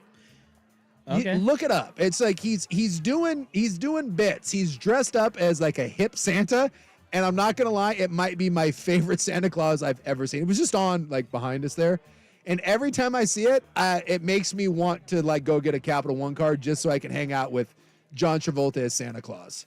It's an updated, cooler Santa, and I can't get enough. It's the I best haven't seen commercial. it. I'll keep my eye out. Yeah. Now, do you think he'd be cool to hang out with? Travolta? Yeah. He looks bad. Well, he's badass crazy, so yeah. He's a pilot too. Yeah. So, Well, he's got that. He's like into the whole Scientology thing, and him and Tom Cruise both. Yeah, He seems like kind of an interesting guy. I'd hang out with Travolta. That guy has seen and done some stuff. But he could also be super insufferable too. Seems like that. I'd roll the dice. Well, he went from like biggest movie star on the planet to like no one would hire him, and then like Pulp Fiction happens and he makes a big comeback. Yeah, he's seen some stuff, man. His kid, didn't he lost a kid not too long ago? Well, he's got some perspective on stuff. You remember that movie Phenomenon from him? That was about his whole. That was his personal pet project of what he thinks we could all be. Yeah. I always remember that when I think of John Travolta. And good piece of cinema there. Yeah, it's not a bad flick until you realize that like he thinks that like that's the whole that's Scientology. Yeah, it's a bit weird. It's a bit weird, but hey man, I grew up in the Mormon church, so I'm not here to cast stones at I just like Jordan weirdness saying, factor. good piece of cinema there. Thanks, Rob. That was great. Quit calling him Jordan. It's Schultze. Oh, Schultze, sorry. You're screwing rebranding. You're screwing up his rebrand here. I just felt like that was something that like movie reviewers would say. So I don't know. It's not a bad flick. I don't know either. Hey, if you want more Hot Ducks talk, Ducks Roundtable's coming up at 7. So stick around for that. I think it's more of a rhombus table. Anthony Newman's out. Oh, he is? Yeah, Why? What happened? I believe Joe Is he Fisher called bubble guts on him. Oh no. Which is a bit odd that they're saying that about Anthony Newman. But It was a very cold and wet pregame show, so getting sick, and then he was coaching on Friday night too. Getting sick, not out of the realm. Not surprised. Well, if anyone's going to get sick, it's me sitting out in that stupid weather watching the Thorns game. Least they could do is win, for God's sakes. You got to get under the cover with all the rich people. Totally.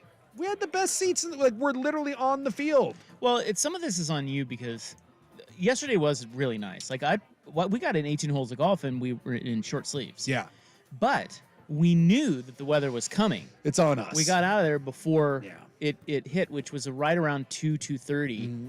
And you guys should have. I mean, we went out eating. How do you not know that that was? We went out eating, drinking before, so we met up at 2. So I left my house like 1:30. Yeah. So you should have known that was right in the window of, hey, let's check the weather. It was super nice out. Yeah, but you got to check the weather. I know, it's Bush League on It's my Oregon. part. Then as we're walking to the game, we're like Moses was there. God, like they fumbled again. Did they really? I think they did. The hell? We're in trouble here, Pards. Yeah, this isn't looking. It's not good. This isn't looking so good. No, they got it back, but it's 4th down. We didn't- They suck. I hate Zach Wilson. We didn't count on the Jets being. No, we didn't. This idiotic. I thought they were better coached. Shout out to all those Jets fans that thought Aaron Rodgers just being on the sideline would help Zach Wilson. It doesn't. Sorry. What are they doing? Fumbling the ball again. That's 3 fumbles. Although this one looks like they at least got back. Who's winning? What is occurring? Well, the Jets aren't winning, and it's costing me money. And after the last couple weeks I've had, I needed this one. Thanks a lot, Jets. It's our fault for betting on the Jets. I really liked this one. I did too. A lot. Which probably means. And they just did they just block that? He got it off. Anyway, what were you saying? Come on, focus. I don't know. What's the matter with you? You're speaking Japanese. You were saying something about the weather and going out and. Yeah, I did the. I looked outside and I was like, God, it looks gorgeous out. I'm like, what a great night for go get Thorny, and then Well, walking to the game like the. You're an idiot. The streets of Portland were flooding. Yeah, it was bad. Yeah, it's freaking ridiculous. But it's your own fault. Yeah, you should have had a rain jacket. I know. Should have just gone to a bar and kept drinking. Is what we should have done. Or that, and just not go to the game. Yeah. You don't need that S. That was playoffs. Got to support the team, man. Someone here has to not be sexist and support the team. You big jerk. Looking right at you. So I've got Sunken Treasure news. I do like Sunken Treasure. But first, was watching a little bit of Yellowstone the other day. Was it yesterday morning? I don't know. I'm sorry. They were doing. I know. That show sucks. What? It really does suck. It was good for like a season and a half, and then he started making every other offshoot, and that show just was atrocious. So I don't know what channel it was. Maybe it was just Paramount or whatever. But they were showing it was a Yellowstone. A recap sort of thing. They were just playing all a bunch of episodes. Sure, a marathon, if you will. Yeah. You ever do this where you just there's nothing to watch. And you're not really going to watch it anyway, so you just put something on. Absolutely. I do that with Bar Rescue all the time. Yeah, Bar Rescue. I love that show. Bar Rescue's a good one. I do that with South Park and Archer. Look at this! Look at this mold! You look at this! I like me some John Taffer. He's great. But I think I've seen every episode of that show. Yeah. Like 3 times. Yes. And they play the same ones over and over, and it's just like, all right. So I put it on. Well, Yellowstone, for some reason, we put that on. Okay. And so then I got sucked into it. And I was watching it. And because I've watched all of it. Yeah. Me back too. when it was popular. Yeah. Boy, that show does not hold up. No. Have you watched one of those episodes lately? I have not.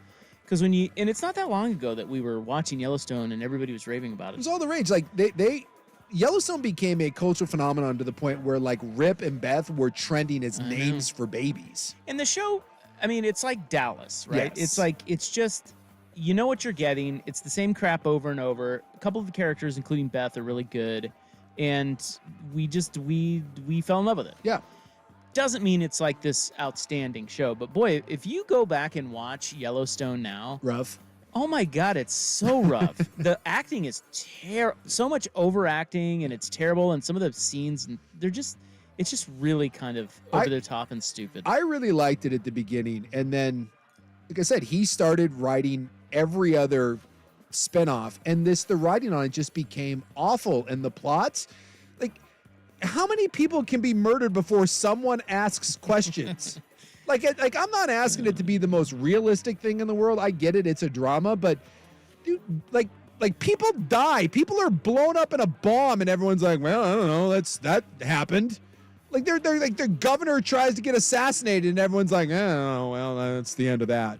You can get shot by, like, road assassins. And then everyone's like, we're never going to follow up on that again. And by the way, how does the Kevin Costner, the main character, live after getting shot at 3 times in your midsection? It's just season 3, 4 into 5 starts to get pretty unbelievable. The first 2 seasons were really good. And then that's the definition of mailing it in week after week. And somewhere around like the start of season 4, I was like, this is so dumb. And then I was forced to watch it because we were watching it as a couple. And so we were like, well, this is what we're doing, watching Yellowstone. And every week I was like, what are we doing? Wasn't some of that during the time where I don't remember what years, but were we kind of COVID-y shut down during some of that? Probably. And that led us to watching that. We all watched Tiger King. Look, that was original It was a weird time. But I think Yellowstone, we kept watching it because we were all still kind of shut-ins at the time. Yeah. And that show was kind of one of the more popular shows that everybody was talking about on social media and such. And now Costner left. Costner killed the show, and they've delayed it. Like they're still waiting to finish the last season of it. And then it ends forever. And I think they pushed it back to like November of next year. Yeah, that's what I was getting at. Their final episodes, they finally announced the final episodes will air November of 2024. Good Lord. So he wanted to go film something else. He's doing another project. Yeah, he didn't want to keep So he just was like, screw it, I'm out of here. Yeah. So now, I don't know how they're going to kill him off, but the final season was 2 8-episode installments, right? Yeah. So the first 8 have already aired. Yeah. And they're terrible, but whatever. And then the second 8, they just still haven't filmed. And then you had the strike, and it's just been and Costner, and it's just been a mess. It should just go away. It's just. Well, I think they got to do the final 8. But how can you? Like the main character is refusing to kill do it. him. How? Not you. We're just gonna show up, and they're just gonna be like, well, he's. Yes. It's like everything else. They're like, well, what happened to him? They're like, he died. Well, Let's not. He went to the train station. Yeah. Isn't this what good writers like Taylor Sheridan are supposed to like? This is a curveball, and he's got to handle it, and let's see what he comes up with. By the way, I think he's overrated. I would just like to state live on the radio, Taylor Sheridan is overrated. He's not that great. What did he do before this? Well, he's written a bunch of stuff. He wrote Sicario, which is okay. a freaking masterpiece. He's got a lot of stuff that's been popular, but they're saying also that there will be 2 spinoffs. You know, he's done the 2 other spinoff shows. Yeah. So far, and there's 2 more coming. Which, hot take, 1883 sucked. Yeah. Not good. Which one? Okay, so there were 2 of them. Yeah, there was 1923, which had Harrison Ford. That one was good. Yes. And 1883, I could not agree more. That was so boring. Tim McGraw, Faith Hill. So boring. I watched 10 episodes for them to die at the end. Really? I could not agree with you anymore, Jordan. Wow. I mean, Schultze.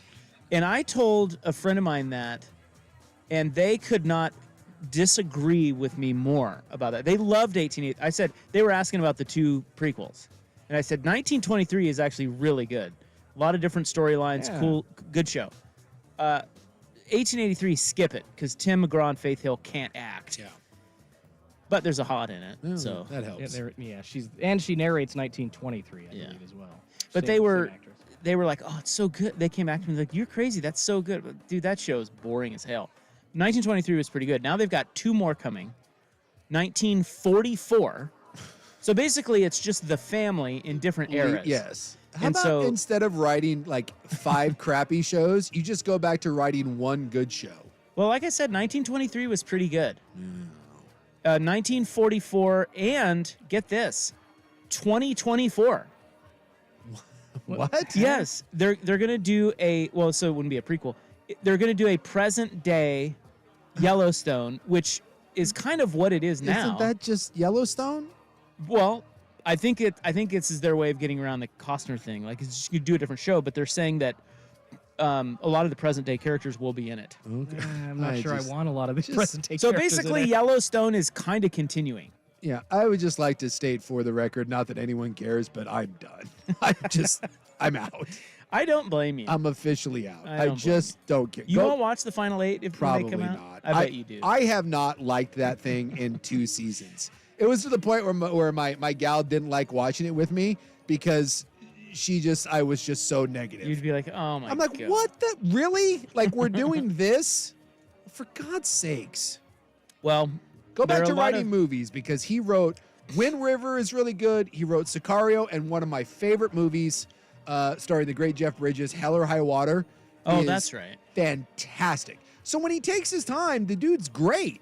It's just that, I mean, I'll bet you they drove a dump truck full of money and were like, we need 9 things. And he's like, well, okay. And you can't, in the words of Ron Swanson, don't half-ass 2 things, whole-ass 1 thing. He hasn't whole-assed anything I in think- forever. Doesn't CBS own him? Like Probably. they signed him to his own. Yeah, like sure. they have all of his stuff. Yeah. Like give us everything you've got, and We here's sat an next to obscene him. amount of money. We sat next to him at breakfast in Vegas once. He's a handsome son of a gun. My wife was I horny. Yeah, I get it. Duh. Did he make and you wear a cowboy hat later that night? he was wearing a cowboy hat. Yeah. Because we happened to be at the Wynn at the same time as the premiere for 1883. Yeah. And he was there, and his hot wife, and they were dining, and he looked more than hungover. Yeah. But Wait, now hot ex-wife? Oh, are they divorced now? Well, I'm assuming with all his money now that he's moved on. I mean, that's what you do. Well, she was pretty hot, man. Yeah, I'm looking at her. She is indeed hot. But again, kind of Brazilian looking. Yeah, but that like he married her when he had like Sicario, Hell or High Water money. He's got Yellowstone money now. So, it's what happens. He's pulling a Russell Wilson. He's very short. Really? Yes. Well, I wouldn't Very think short. I wouldn't think that. And Because he on TV he seems like a very rugged. Oh, he's rugged, but Yeah, he's short. He's short. Yeah, you don't have to. I mean, He's you can got still a- be rugged and short, right? He's got a great jawline. That he does. You say he's attractive in a cowboy hat, but then you look at a picture with him next to Kevin Costner, and he looks like a 5 next to Kevin Costner. It's Yeah. hilarious. Well, Kevin Costner's beautiful Yeah, I mean you can't. and hung like a horse. Really? I mean, I don't know. Costner's one of those guys that like 20-year-olds and 50-year-olds all want to shoot. He's great. He's freaking Kevin All right. Costner for God's sakes. Shows that don't hold up. Oh my God, he's standing next to Costner. Dude, Costner's like towers above him. Isn't Costner like 6'? I don't think so. Two? I think Costner's probably. 6'3"? I don't think so. But he. Well, I will tell you, Taylor Sheridan is short. Yeah, because like in this photo next to Costner, he looks tiny. A tiny little man. And Kevin Costner is not a strapping man. All right, shows that don't hold up and sunken treasure news coming up next on the Fan. The home of Dirt and Spray. Dirt, I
The only one that I can think of that's worse in terms of not holding up is Friends.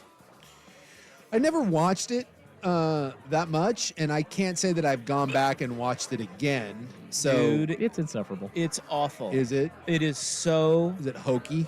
Awful.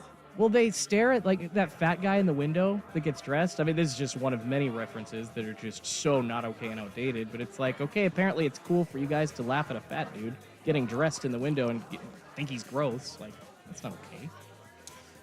Schultze's sensitive to the fat shaming. Yeah, I am.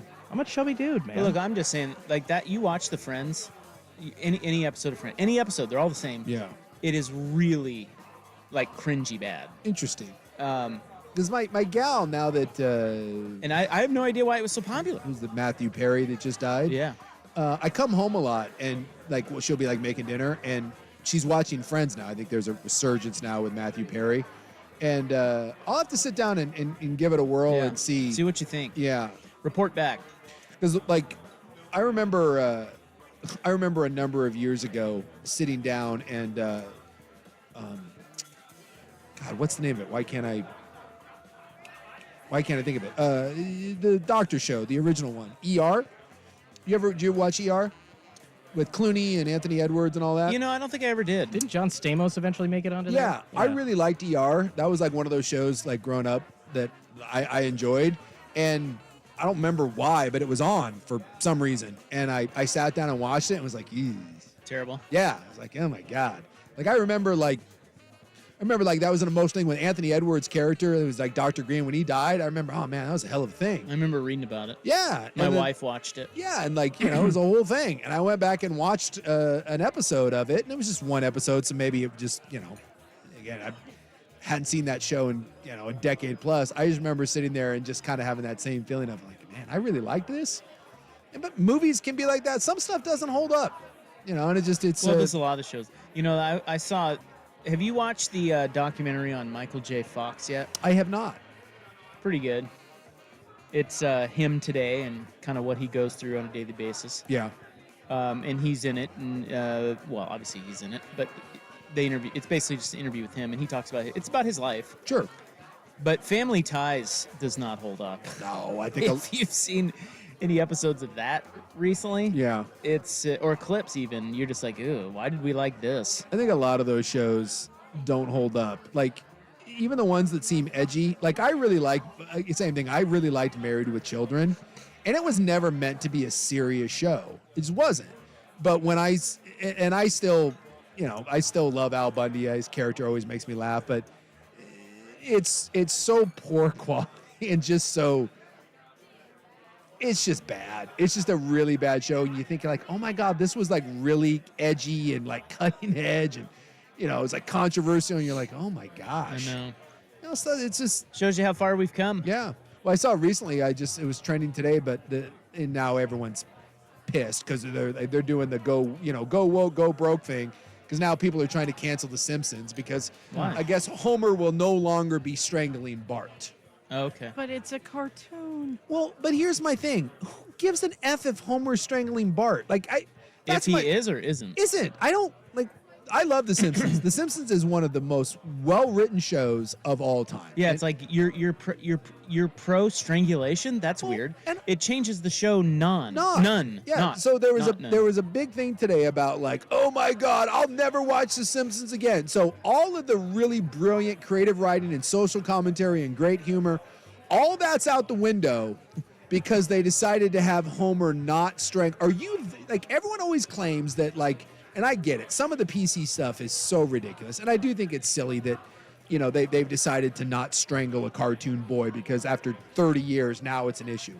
But they try to claim that that we're so sensitive and we're so candy ass and PC. But at the same time, are you so sensitive that you can't handle a show simply being like, I don't know, we're not going to strangle Bart anymore? That's the key component to The Simpsons. I mean, without that, you can't watch it. I'm not going to say I'm mad because I'm sensitive. I think I'm mad at the idiots that are calling for it. I think that it's like, really, you're kowtowing to the dumbasses that are saying that this is a problem. Well, I don't know if anyone, Matt Groening, apparently, whoever was still running the show, just was like, I don't know, we're not going to strangle him anymore. And now there was no call for it or whatever. Okay. It's just that he decided, like a number of years ago, Hank Azaria decided that he was no longer going to do Apu because he was a white guy doing an Indian thing. And he was like, well, he goes, we should have an Indian guy doing the Indian accent. Right. And it's the same. People were like, losers! I'll never watch again. Because a guy made a choice to not do a voice anymore. So, like, all the people that claim that everyone is way too sensitive, you're as sensitive as anyone out there. Because if the idea of someone choosing to not do a voice anymore triggers you that much, dude, you're just a sensitive snowflake too. You're just sensitive in a different snowflakey sort of way. It's a very weird mentality. It is. It's just odd. It's just like this. You end up being a Spider-Man meme where it's like, you're sensitive, and then they're pointing back at you being like, well, so are you. Well, I think Hank Azaria too. There were like a couple of Indian comedians that are like, if I see him at a party, I'm gonna, hit him in the effing face because if I hear him do that, that impression. I mean, Hank Azaria just decided, he goes, look, I don't want to. Half of it may have been like, I don't want to deal with this crap. It's not worth it. I do 1,000 voices. I don't need to do this one. I don't know. It's just like the only people that apparently are unfazed by that are the South Park people. So if you want to praise someone for not falling to any of this, is the South Park people. There is not a boundary that they will not push. That's what they're known for. They recently put out a new movie. It's on Paramount. Oh my God. It is I'll just say one of the bases of is Cartman, who's the main character. He's the little fat kid that's the pot stirrer. He becomes president of Disney. And his whole theme is, no matter what it is, put a girl in it and make her lame. That's so like no matter what show they're doing, he just keeps saying, put her in it, make her gay, make her lame. And because Cartman becomes head of the studio, Cartman in the episode, the South Park episode, is played by a black girl. So all of the characters from South Park end up in the movie being played by ethnic girls.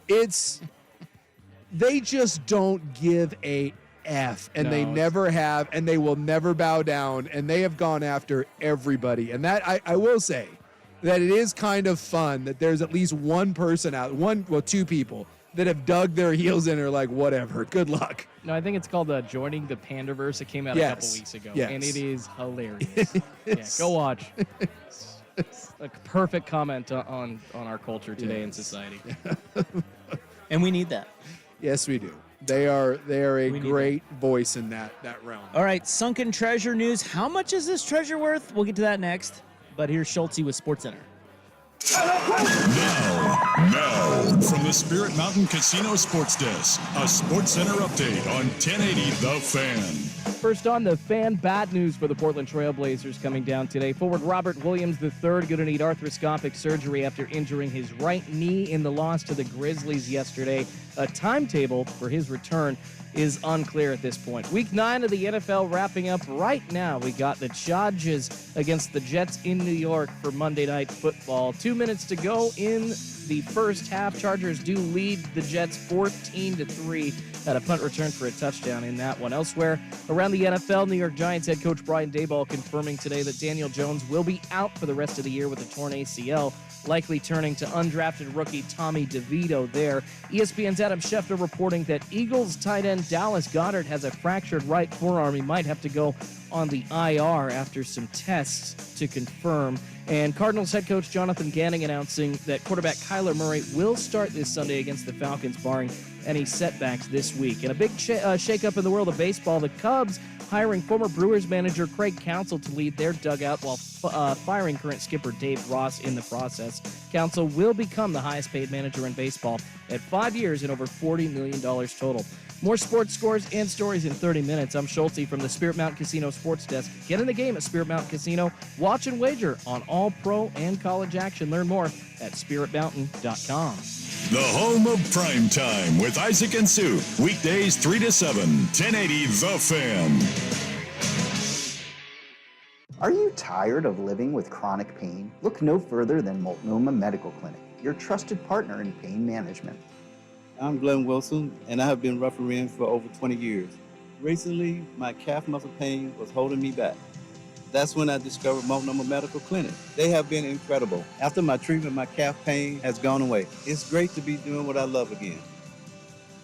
Call us today to schedule a free consultation or visit us online at multnomahmedical.com. Football season is back, and that means Ducks game day traffic. It's never fun. Hey, it's Isaac Ropp, and I have a little life hack for you. Stop at Langdon Farms in Wilsonville. It's the single best pit stop along I-5 because you can not only bust out the sticks, hit the range, or play around at golf while everyone else is creeping down the interstate, but if you need a good meal before jumping back on the road, Langdon's Grill is perfect. Full bar and an excellent game day menu with all the featured college football games on the big screens. Plan your game days right by mixing in Langdon Farms, just off I-5 in Wilsonville.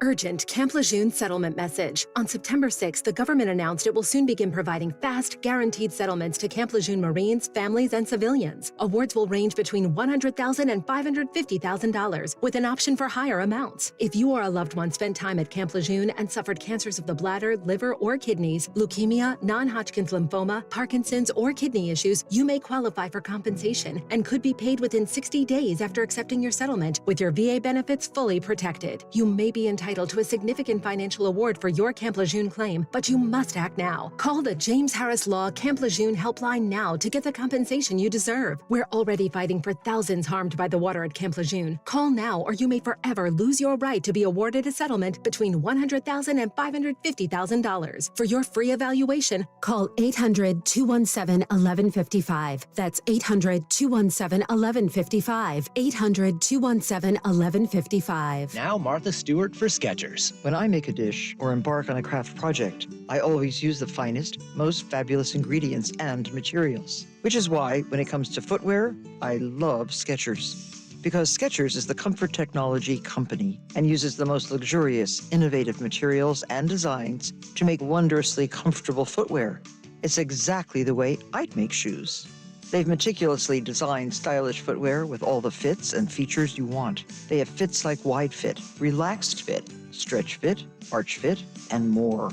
Plus, they have luxurious features including Skechers' world-famous air-cooled memory foam. It's like walking on a cool side of the pillow all day long. And best of all, they find a way to keep them affordable. You simply can't get more comfort and style for your dollar. So if you want the kind of footwear I'd create, get yourself a pair of Skechers. It's comfort with style and more. Find Skechers at a Skechers store, Skechers.com, or wherever stylish footwear is sold. Shop Black Friday every day and get the best new deals all month long, only at Lowe's. Right now, bring home your choice of a Craftsman V20 drill kit or Impact driver kit for just $59. And there's more. Get Holiday Living 100-count mini incandescent string lights at the everyday low price of $398. Because Lowe's knows deals. Valid through 11/8 while supplies last. Selection varies by location. Portland rainy, overnight low 47 degrees. Weather brought to you by Express Employment Professionals. With nearly 20,000 job openings, Express Employment Professionals can help you find the right job, and Express never charges you a fee to find a job. Visit expresspros.com today.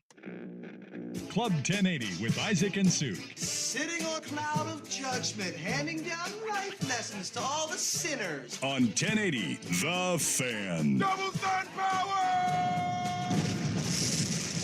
Okay, I've got shipwreck news. I don't know if you guys have read about this at all, but there's a ship it was called the San Jose. Mm-hmm. And it has been at the bottom of, where was it? I think they were sailing in Panama when it went down. Okay. In 1708. Seems like that's, it's been a while. Okay. Yeah, it has been a while. Yeah. But this shipwreck is special because it's been dubbed the Holy Grail, because they believe that it has roughly $20 billion worth of gold, silver, and emeralds on board. That seems like a lot. 200 tons of gold, silver, and emeralds. So have people been looking for this thing for a while, then I'm assuming? Yeah, this like a Nick Cage National Treasure type Well, of deal. Let me just say this for the record, too. Sunken treasure, way cooler than buried treasure. So here's why it went down. Okay, so let's go back to 1708. It says the San Jose galleon was sailing from Portobello, Panama as the flagship of a treasure fleet of 14 merchant vessels and 3 Spanish warships when it encountered a British squadron. Mm-hmm. The San Jose was tracked down 16 miles off of Cartagena near Baru by English Commodore Charles Wager. So that's like you're in Colombia now. From the Royal Navy, yes. 1708. A fight ensued known as Wager's Action. Sources say that Wager initially planned to take control of the ship, the crew, and the cargo. However, the powder magazines on the San Jose detonated, destroying the treasure-laden ship before it could be captured. Pretty much all of the 600 people aboard died, and it sank. Okay. Fast forward to 2015, when the Americans, the Colombians found it. Navy divers.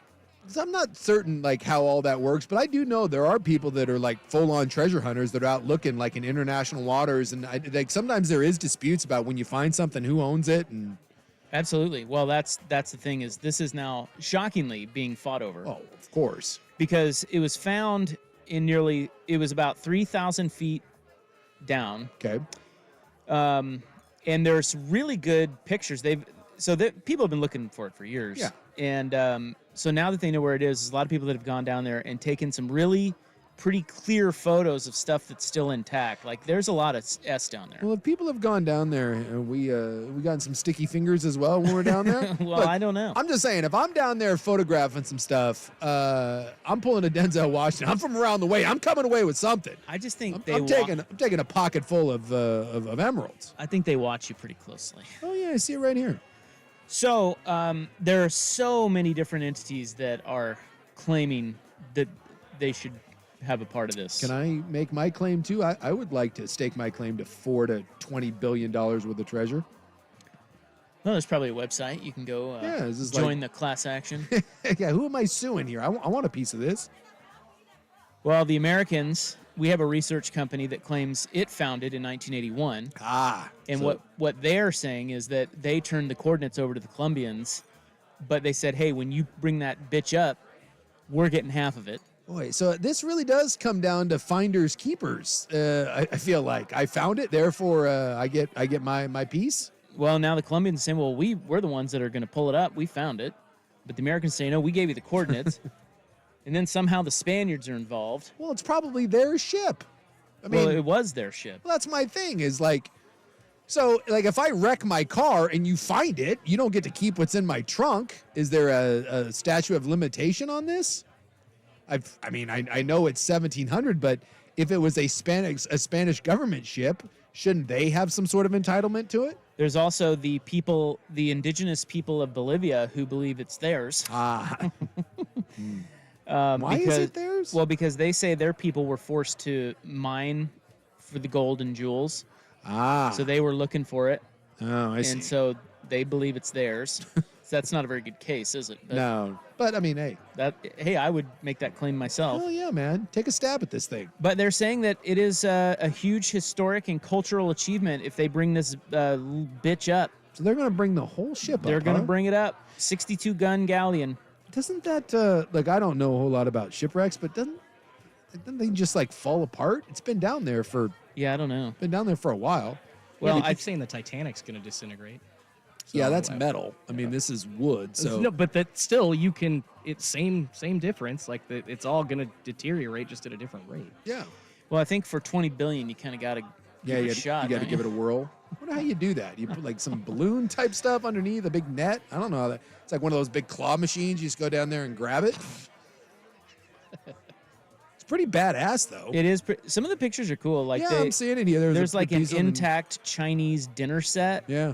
And other crockery that were in there that's worth a bunch of money. Yeah, some of these photos are freaking crazy. And that obviously they know where it's at. I gotta believe that there's like people like you said, watching that thing like hot. Because what's stopping people from going down there and just get a little taste, something. Get a little taste. Get you a little Chinese teacup. Hell yeah.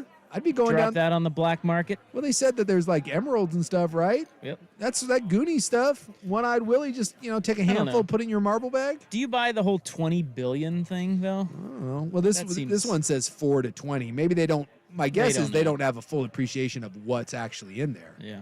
You think you have an idea. And how dumb were the Spaniards to be cruising around with all that stuff on one ship? I mean, it said it was one of 14. One of 14, and there was probably a bunch of war galleys around there, so you probably felt pretty, you had a big swinging D. You don't feel great about it now, though, do you? Probably not. Well, does anyone, this is the old Kevin Hart bit, but no one sets out to F up. No one's like, hey, you know what I'm going to do today? I'm going to F up my life. No one set sail on that trip and was like, yeah, I'm going to go botch this whole thing up. You probably thought you were invincible. Again, the Titanic theory. Those idiots were like, this ship's unsinkable, full steam ahead, right until you smacked into an iceberg. It is fascinating to me to think it's like, all right, we got to move something valuable, but gosh, that's a lot of valuables to move at once. Yeah, let's just put it on one wooden ship. What could go wrong? Exactly. Even split amongst 2023, and we can't have people that cross the Max tracks without running into a GD train. And yet we're criticizing people from the 1700s. Flying some giant ass, flying Dutchman ship that they're cruising around. I want the captain's wheel. I'm looking down here, and I know I don't know what that's worth anything. I just think that'd be sweet. Like there's a crystal clear photo of the big captain's wheel. Like that thing I want to mount above my TV. Hey, what's that? It's the San Jose's captain wheel. That would be pretty baller. Hell yeah. Of all the stuff you could have, it's not, outside of treasure. Is that worth something, you think? Oh, I'm sure it's worth something, but I don't think it's, I bet you like the 5-10 grand arena. Like would just anyone because of where it is. Oh, 5 to 10. Would anyone believe you? Like if I show up to your house and you're like, yeah, that's from an old warship called the San Jose that was that went down in 1708. You won't believe this, but it had 20 billion worth of. No, but here's the thing. Like it's the same principle as if you showed up at my house and I had like a diamond the size of a walnut. You would be like, yeah, that's not real. But if you showed up to like a rich guy's house and he had a diamond the size of a walnut, you'd be like, holy crap. So it's the same thing. Like if you showed up to a rich dude's house and he had a couple $100 pirate wheel, you would assume that's real. My house? That's true. Yeah, why would you have that? Exactly. And not some rich guy. Exactly. So it's all relative. Just imagine you go over to Sook's house, you see like an old painting, a nice ship's wheel, some old relic diamond just sitting next to each other. All of a sudden there. Like I don't have any no one like that would have anything because if it was really worth, I would have sold it by now. See, I'd keep that in like a lockbox or like a safety deposit box. I wouldn't be displaying any of that anywhere. If anyone wants to break into my house, you're going to be sorely disappointed about the loot that you find. Same here. I mean, you're not getting anything in my house. I honestly couldn't even begin to tell you what would be the most like a street value of what I've got that you could take. It's nothing. It's all household stuff. Yeah. I mean, I don't. In our house. Yeah, there's nothing. I don't think I have a single thing of great value you could steal from my house. Have you ever used a safe deposit box? No, never. I haven't either. I think those are so cool. Like I was in the bank the other day. I'd have to have something in order to do it. I was in the bank the other day, and the old lady ahead of me was escorted back to the safe deposit room. That is cool. I thought that was awesome. Yeah.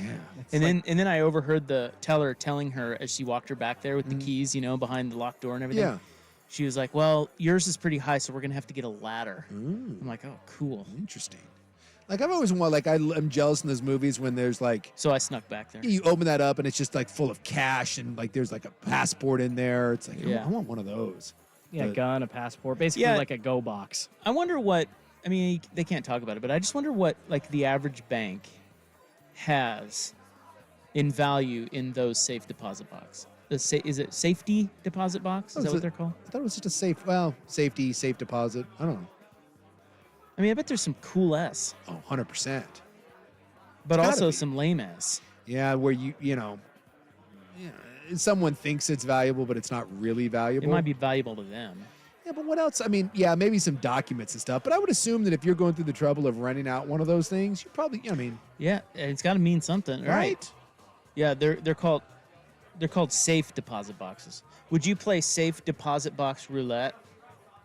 Yes. Absolutely. You know, like they do those stupid storage locker shows? Yeah. Dude, F that. Let's do safe deposit box.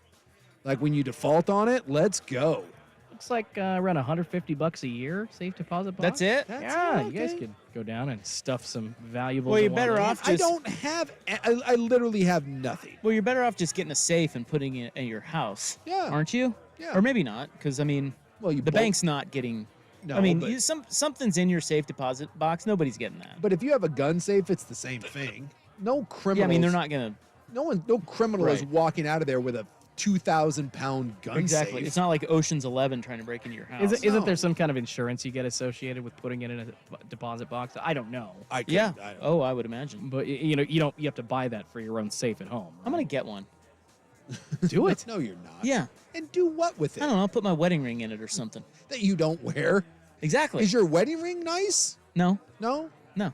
So, I mean, no offense, baby. yeah, I don't. It was like $300 or $400. Yeah, okay. It wasn't. Damn, mine cost way more than that. Look, Yeah, well. at Schulte stunting on I you. got a platinum. Yeah, I was like, I actually How probably much should was stick yours? mine in it. It was, I think 900, 1,000. But you bought yours, way back when, and I bought mine in 2020. Mine's so- buried, so I Yeah, don't even I'm have old. one. You could go dig mine up if How someone much? wanted to. How much can we get?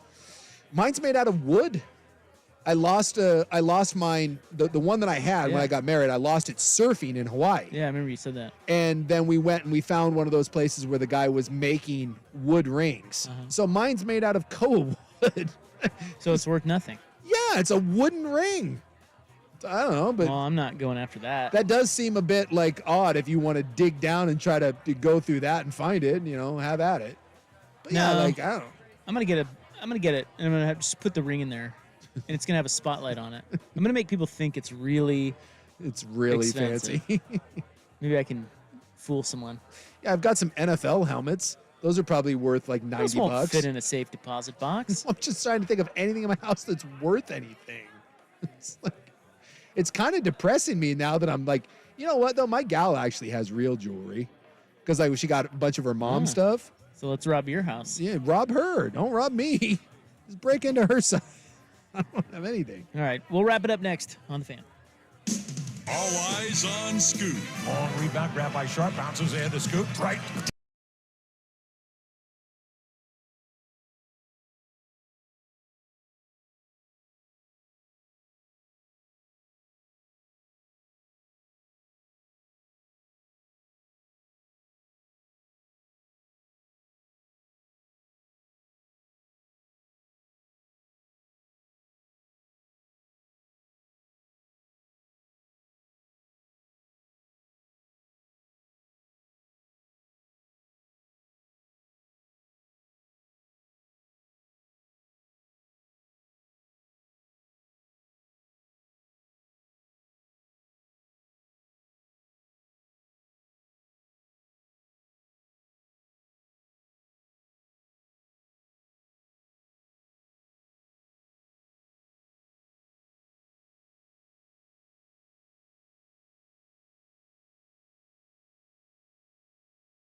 It's an hour.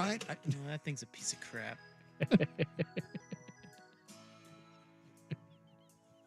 Yeah, I'm not gonna look at that and be like, "Oh my God, it's 7:57. What are we doing here?" We're never on time anyways. Why do we need the Yeah, clock in front that's of a you? great point. It's like, screw it, just throw it. It's fun. I can't find it to hell with Well, it. hopefully somebody will fix it. Oh wait, we don't have an engineer. Yeah, Dirt and Sprague will figure it out in the morning. Yeah, and All I right. got to come back with them to handle that. Do So. you Oh, you really? going mornings? Just tomorrow. So tomorrow Will's in because he's running a late game over on the pilot side of things. So yeah, Okay. it's All right. later for him than it is me. So How I'll about be here in that? the morning. He'll be here in the afternoon. Will Ortner tomorrow on the There show. you go. But I'll be back Wednesday. All right, Ducks Roundtable is coming up next. We are back tomorrow with a full show, 3 to 7 on the Fan. Good night. Red ships of Spain. Red ships of Spain.